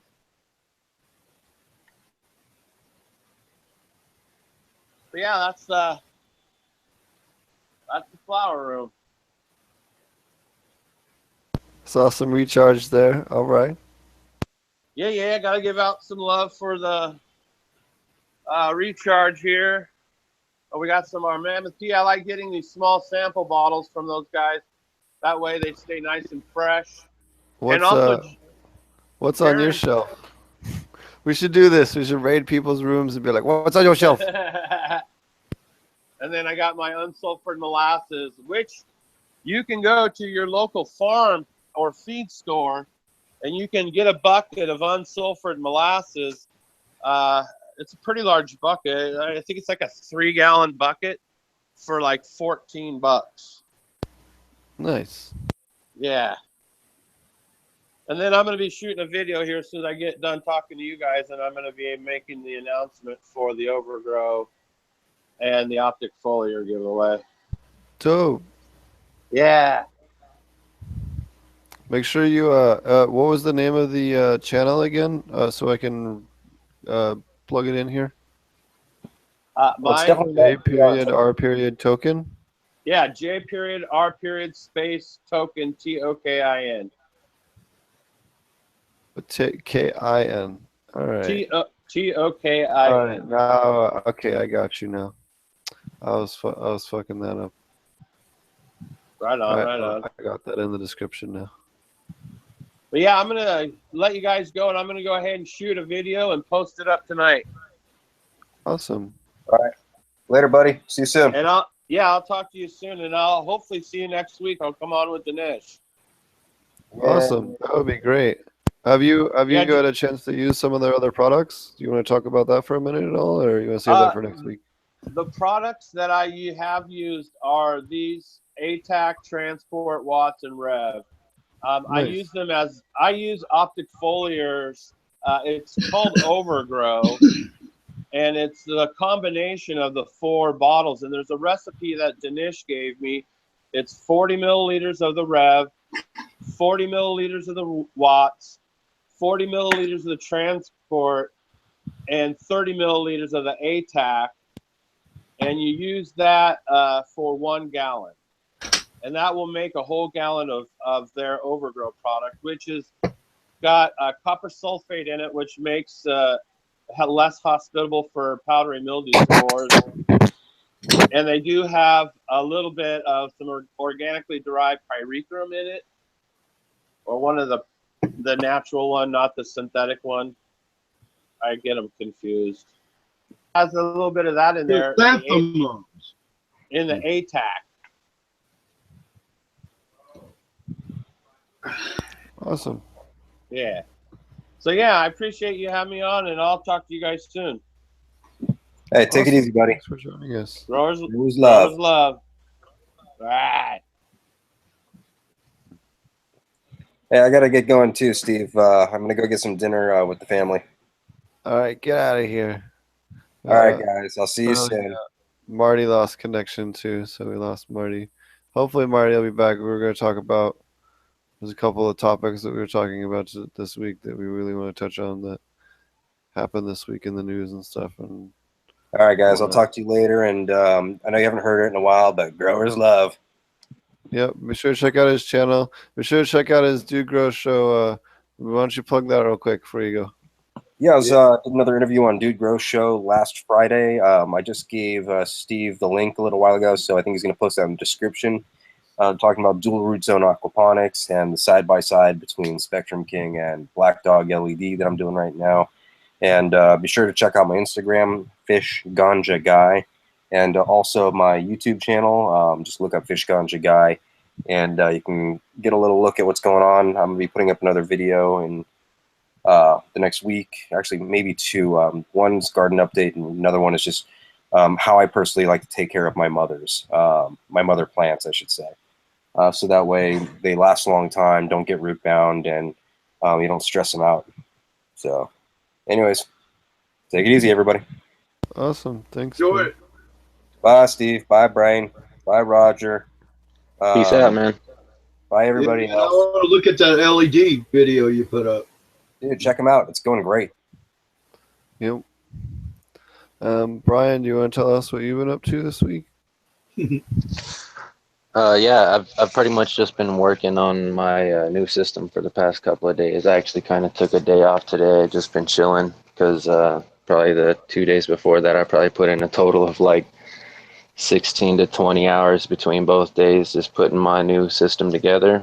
I've been making sure I'm trying to think of everything that I need to make sure that it's airtight, not to release any pollen into the rest of the room. I got my biochar done. I added that into the rest of my grow media. And I will go ahead and report the results of my water testing here. My pH went up from 7 to about a 7.8, so I'm working on bringing that back down already. The goldfish don't really mind it too much. The ammonia level was at 8.0 or higher. It was pretty dark whenever I tested it. The little API test vial. And then a couple days after I have been running the system, tested it again, and I got 4 parts per million on that, so that was pretty good on that. My nitrates have already begun to develop. They registered at 1/2 of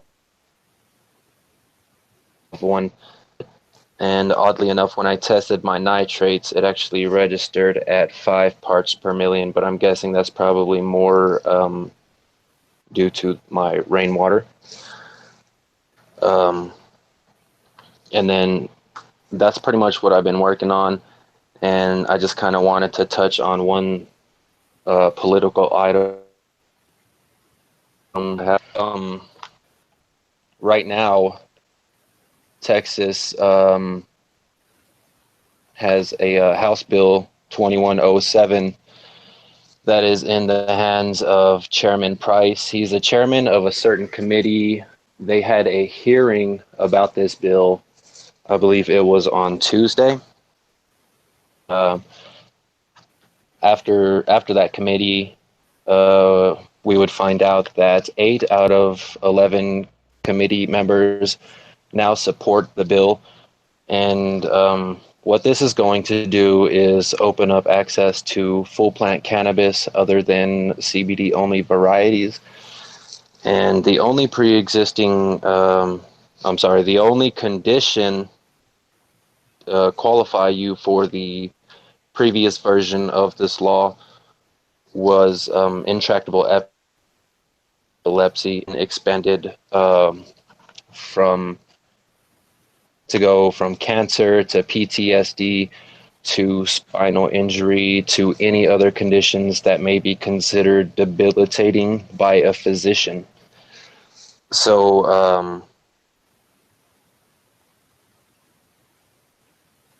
and text the phone and call Chairman Price and let him know that you are in support of this bill. The only thing that I'm not really in support of is the crazy licensing fees and the fact that there's only 3 dispensaries that as of May 3rd have been approved to start business by the end of this year, possibly having their first product out. And for a 2-year license, you're looking at $488,000. And then for biennial renewal, you're looking at $318,000. Woo. And so that's pretty shitty. That's kind of monopolistic in my opinion, and especially the way things are on track for the way that hearing turned out.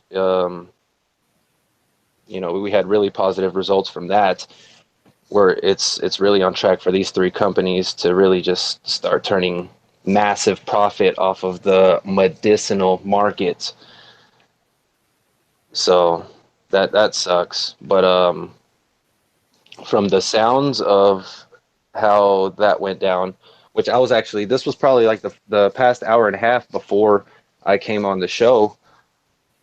I was listening to this whole testimony, and one of the people that testified was a doctor whose son is autistic, and she's like a I can't remember what she was a doctor for, but she was a highly accomplished doctor, and she was injured by her own child who has autism, and because of the nature of her injury, which is a ruptured cornea, she can no longer work in the ER. And there was just all kinds of crazy, heartfelt and emotional testimony being heard on the floor. And the chairman seemed like not even halfway into it, that he was convinced himself. Because one of the other doctors that testified was talking about how doctors nowadays have to struggle with making moral choices of prescribing higher doses of medications that could be potentially deadly, such as opioids and benzodiazepines and stuff like that. So I think that pretty much covers everything I wanted to talk about. I have the phone number here. I don't know if it's cool to plug it, if that's cool with you, Steve, to call Chairman Price and let him know if you were in Texas. Would that be cool? Steve. That's awesome. Do you want to tell us what you've been up to, Roger? No, I mean, did you just ask if it'd be cool if you posted an address? Oh yeah, absolutely. The phone number.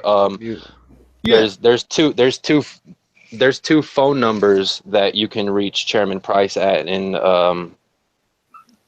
one of them is 512-463-0806, and the other is 512-463-0470. I'm guessing this is probably only for people who live in Texas. So if you don't live in Texas, probably not to call. But if you do live in Texas, I would absolutely urge you to call and voice your support of this bill, because it's actually going to give us a viable medicinal cannabis bill. What district is he in, so that everyone can look up a Google address and pretend to be from there? Good question. I'm not 100% sure. I tried to do all the research that I could real quick before I came on the show and took my little notes and whatnot, you know. So I tried to be as prepared as I could, but I don't know that information, unfortunately, off the top of my head. Cool. Well, I'm sure we can look him up. Marty's having some power issues or something with the thunderstorm. He's gonna hopefully be back. Roger, what have you been up to? Well, I'm on the wrong computer tonight, so I don't have any video. That's And okay. I'm a big blue guy. It says you, so I don't. It's kind of crazy. But I showed my big old crazy self last time. We've been trying to. I've been working on my my farm and getting the rain gutter grow system going a little bit, and me and Aquaponic Dummy are working on a project. I think this is along your lines. We found somebody that wants to build a medical marijuana growing facility, and they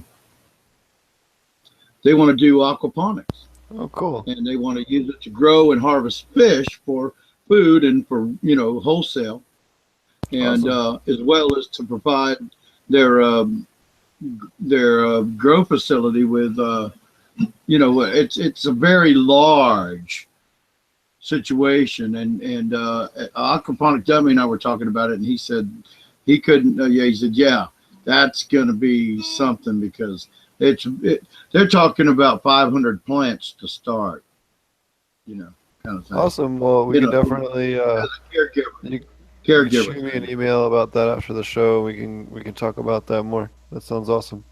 Yeah, that'd be cool. That'd be cool because they're real worried. They're real serious. And yeah, we'll talk about that after the show.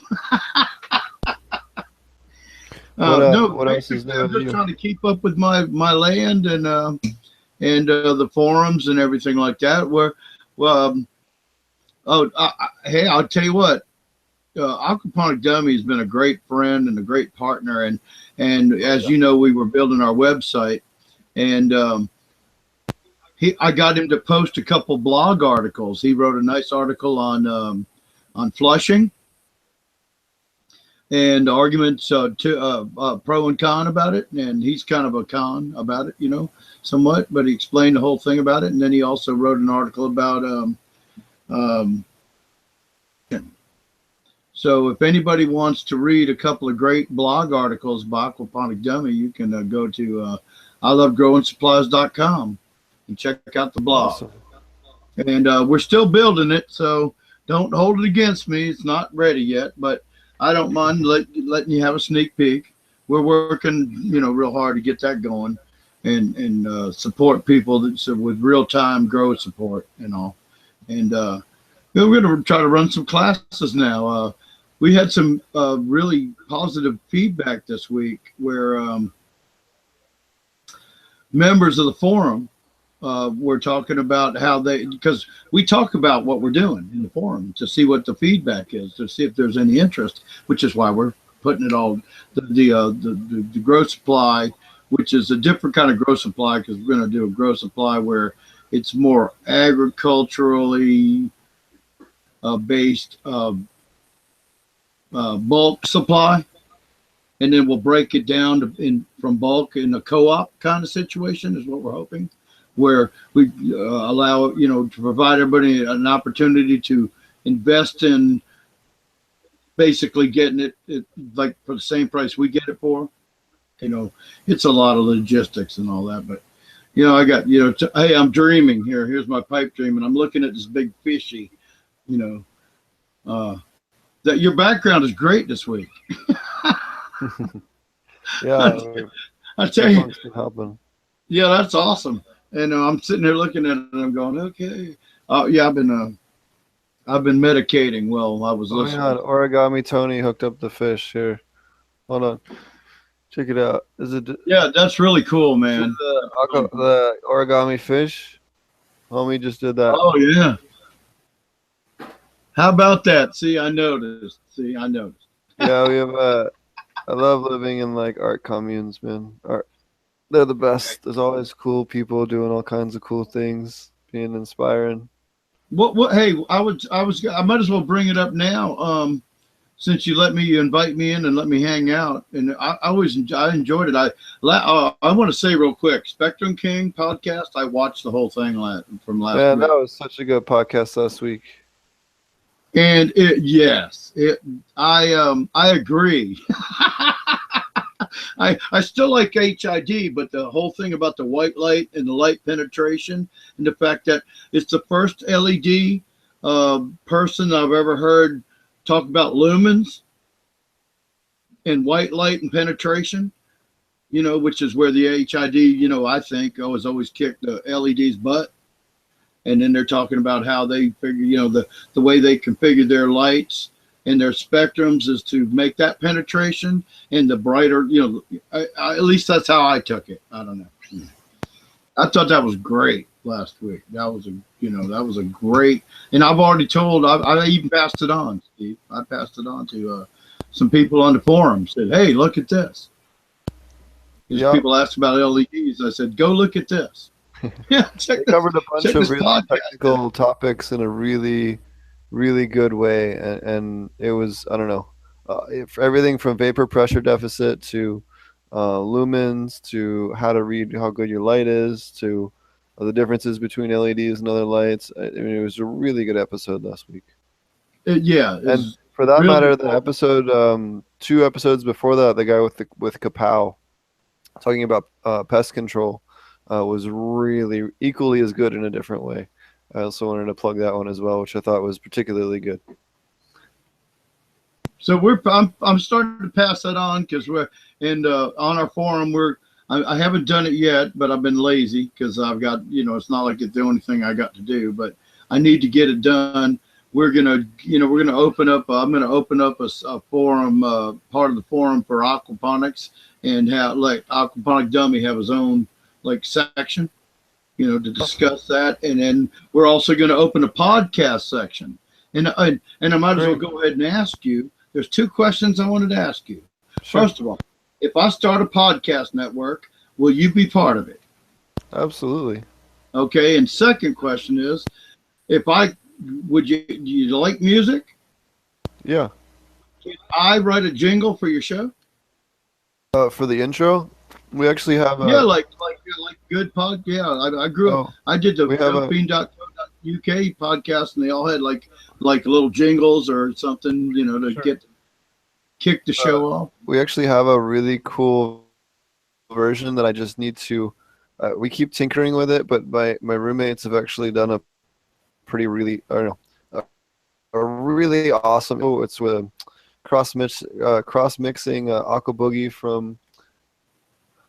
Damn it, he's not here right now. I forget the name of the band. Aqua Boogie with something funkadelic, and I don't know. It's like 3 songs mixed together, and it is a really cool like aquaponic sounding intro that we have. We just gotta do a final version of it that's good enough to set up. All right, we're about to like really step up the production quality of the show.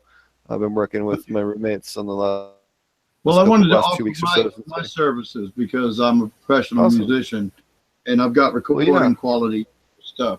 And that would be awesome. Maybe we can do like some like a little commercial for your I love growing supplies or something. That'd be kind of cool. Yeah, our Aquaponic Dummy and I's slate is I love growing supplies. But but we're actually got a brand. We finally decided on a brand which I cannot release until maybe after the show. But I love growing supplies is where that store is going to turn into. It's not going to be your average store. You're not just going to go there and like try to buy Fox Farm. It's going to be supplies for aquaponics and supplies for fertigation and people that want to mix their own nutrients even for hydroponics, because I have formulas for that. And so I'm going to buy the 50 count, the 50-pound bags, and then rebrand it, bag it up. If you actually literally want to make your own nutrients, just like a commercial hydroponic farmer would, I'll send you everything, and you can literally measure it out, weigh it out, and make your own solution. I think we're all kind of doing stuff like that in our own way, but I think that's the only way to do it anymore. There's no way to buy and resell anybody. Especially after the Guardian fiasco, who the hell knows what's in the bottle that you're buying anyway? Well, that's the thing too. But in my case, this is this stuff is things I would buy, just like calcinite, potassium nitrate, all the just the same exact things you'd buy from an agricultural supply, where maybe you don't use it in aquaponics, but if you have a commercial hydroponics, you use calcinite, potassium nitrate, iron, magnesium sulfate, sulfate of potash, MAP, MKP, and then all your chelates for your micronutrients, which I'm not going to go into all that. But you could break it down. People are starting to want to do, like you're saying, you don't know what it's doing. It's kind of like, I'm certified, so that, I guess it's one of those deals where, I don't know what licensing it might take, but I'm all I'm doing is taking which is funny enough, the calcinite that comes from Israel, it's made in Israel. It's a product of Israel that all hydroponic growers across the world use, in the Middle East and everywhere else. And and break it down into 5 or 10 pound bags. So if a guy really wanted to make his, or if anyone, a guy, gal, whoever wanted to make their own thing, they could actually take and measure it out by grams or whatever and make their own 100 gallons or 20 gallons of their own solution. And if you get into it, you know the same thing. You know this from your experience. As you get into it, you start with your balance formula, and then you want to add a little more potassium here or there, or you want to inject some MKP in there for some phosphate, and then boom, you get that root production, that metabolism goes, and it's just great. But then you get that old sense of it. It's I bought this and I made my own hydroponic solution, or whatever. It's kind of like what you guys are doing. In a way, you got your fish, but then you add this and you add that, you add this, and So, and you're doing the same thing, aren't you? Aren't you all starting to break it down where you're developing your own lines or products where you are going to be saying this is how you can do it like me, kind of thing?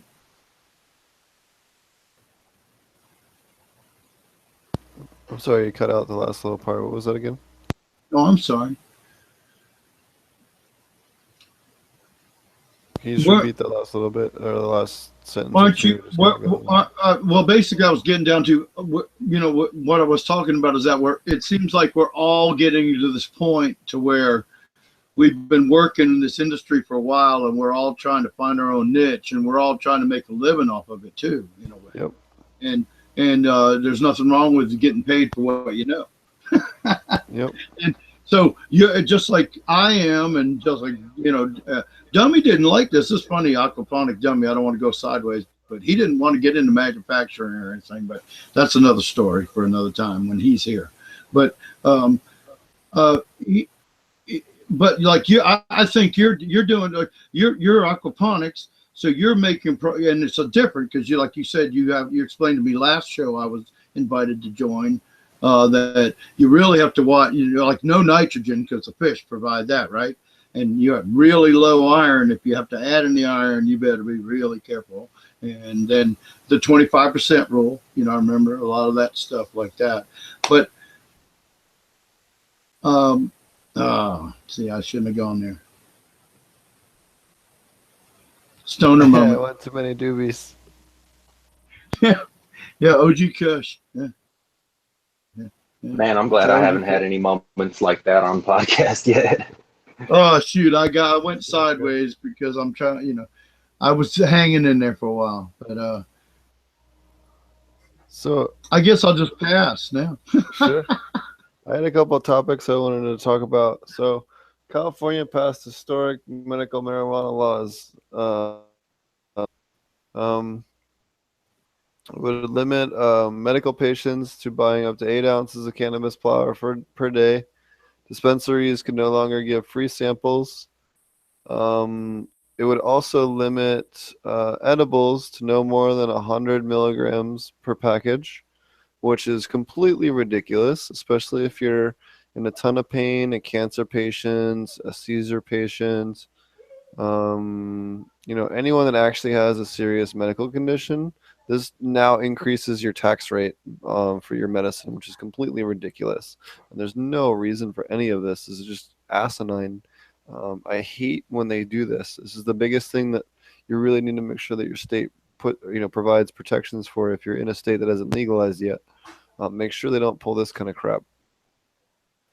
How are they taxing it? Can I ask? Well, because you can only get so much per package, and then have a little extra bonus. They have like a per unit tax as well. It's like 2% or something stupid. Okay, the percentage. Okay.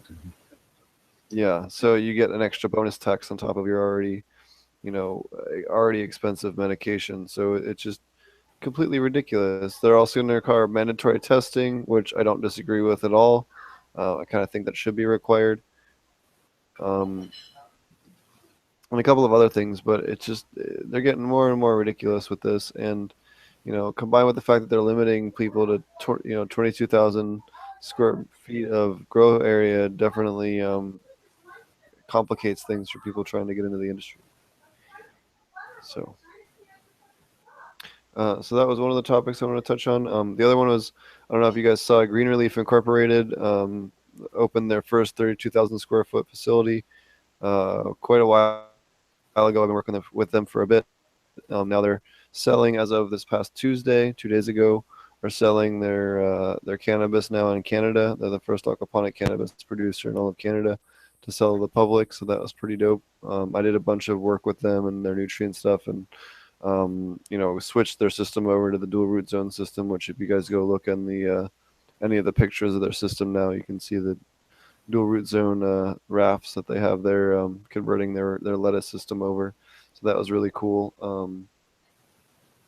There was a new study out about medical cannabis and patients using much fewer opioids, antidepressants, and drinking a lot less. So that was another really cool article that got published. It's based on the journal. It's like psychopharmacology, and it was really cool to see, some of the psychiatric industry backing up the medical cannabis industry. You don't see that a whole lot, and it was really cool to see that, especially with the opioid epidemic we have in the United States. We really need to focus on stamping that out, because that kills people.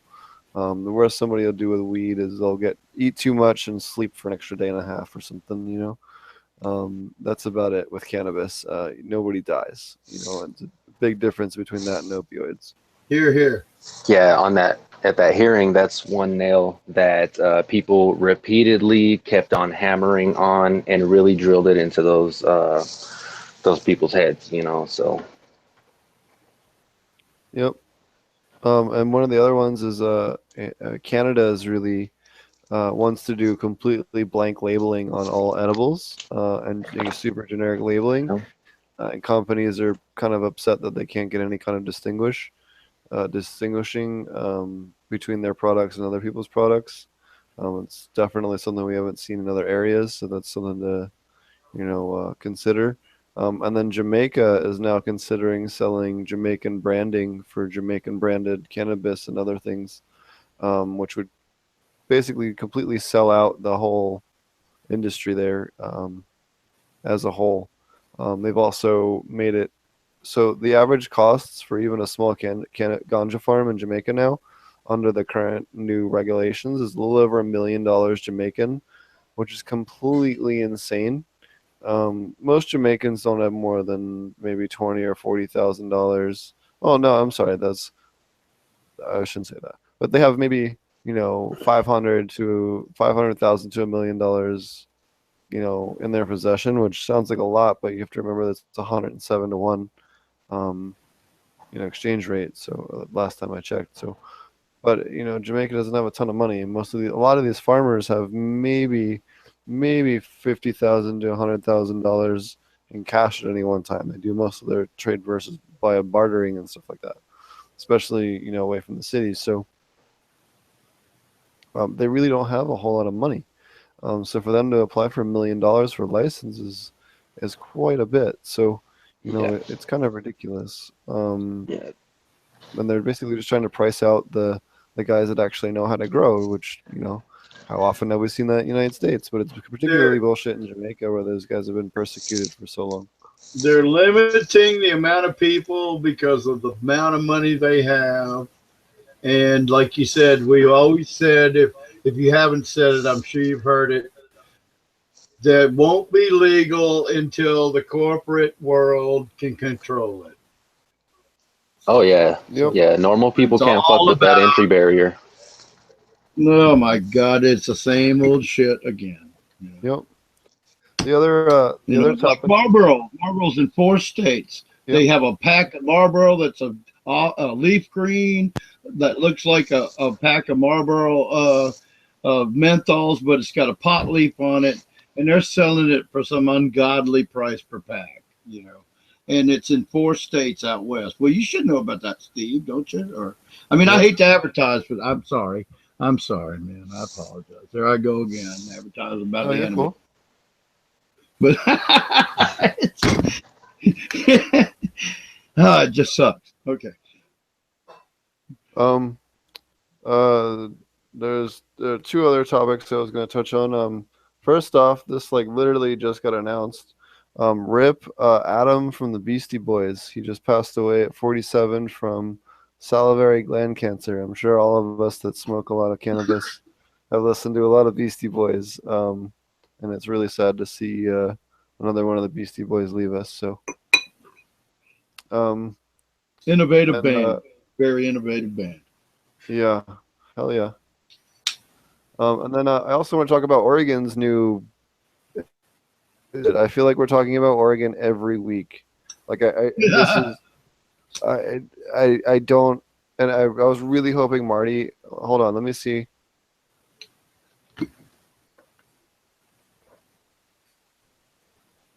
If Marty can get back in now.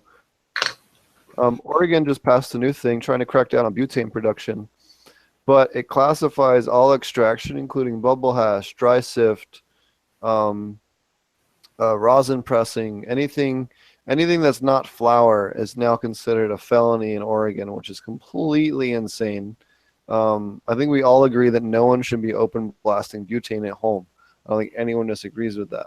But there's no reason why anyone shouldn't be able to do solventless extraction at home. It presents no danger to anyone.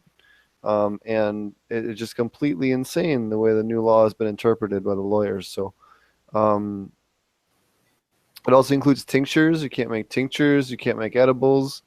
Anything that would concentrate it in any form now is considered a felony in Oregon, which is completely insane. And there's just, again, simply no reason for this kind of stuff. And again, I was hoping Marty would be here for this because he understands it a lot more. He's read up more on it. And well, I know part of it is because the fact that edibles, you don't have a controllable amount of where you know how strong it is, and people get carried away and they eat too much of it. And as we all know, it's not harmful to you if you smoke too much or whatever, you go to sleep. But, you know, you can pretty much trip and feel pretty shitty if you do too much edibles. And I think that's been proven lately. And that was the argument. That's the argument, that people were being irresponsible with edibles, and they weren't controlling and making sure people understood the amount of the dosage that they were getting when they took edibles. And that was where all that problem came from. Yep. I think. Alrighty. I think that was... Well, we're a lively bunch now, aren't we? Yep.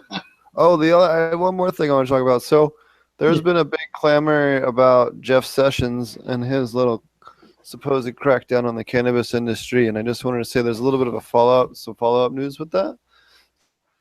So Jeff Sessions actually was completely unable to get any funding for a crackdown in the new federal spending bill. They allocated absolutely $0 towards a federal crackdown on marijuana in any form, medical or recreational. So at least funding wise, he doesn't have a whole hell of a lot to work with. That would be a win for us then. Eh? Yeah, absolutely. So it would be, one small step for ganja smokers, one giant leap for smoker kind, or something. $0 for the government, supposedly. Absolutely. I guess I should talk about what I've been up to.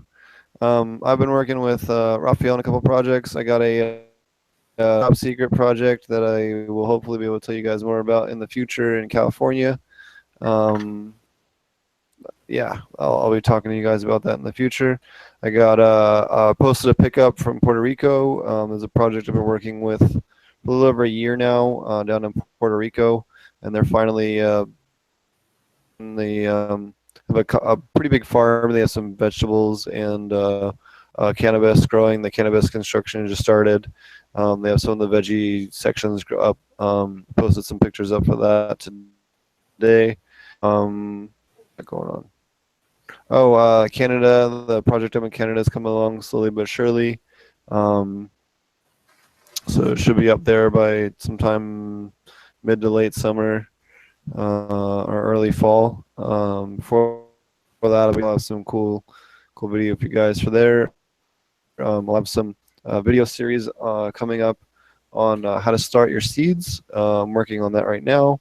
Threw a video up the other day of some rosin pressing, so you guys could see that. I got some bubble machines and some other stuff coming to the shop, so we can start doing mostly bubble and the rosin press, and I'll have some video of that. I'll have a video series on going from trim and flower to rosin, and the whole process start to finish. So we'll have some of that. Oh yeah, so on Saturday we have a really cool video on aquaponic worms that they have over at Ouroboros Farms. That'll be pretty cool. And then on Monday, I have a video up on compost tea brewer and the remineralization tanks over at the at Ouroboros Farms. I think you guys will like that a lot. It'll be kind of a little series on that. Yeah, so there's you guys will like that a lot. There's a couple other videos that'll go with it. Definitely check it out Saturdays and Mondays. I'm trying to post videos now on the channel as well. Trying to do some more educational stuff. I'll have some more mineral stuff.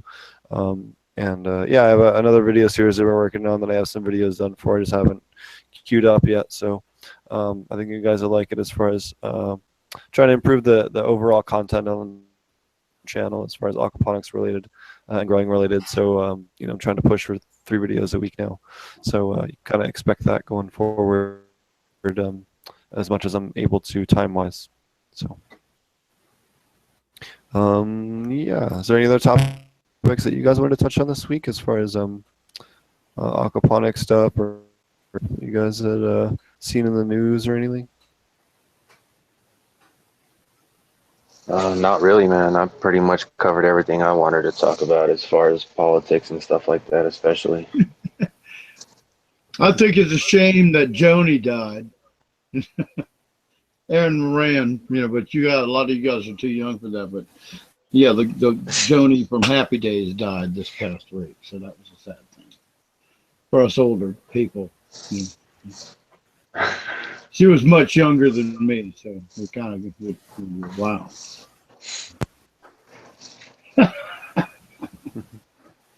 So Happy Days. Yep.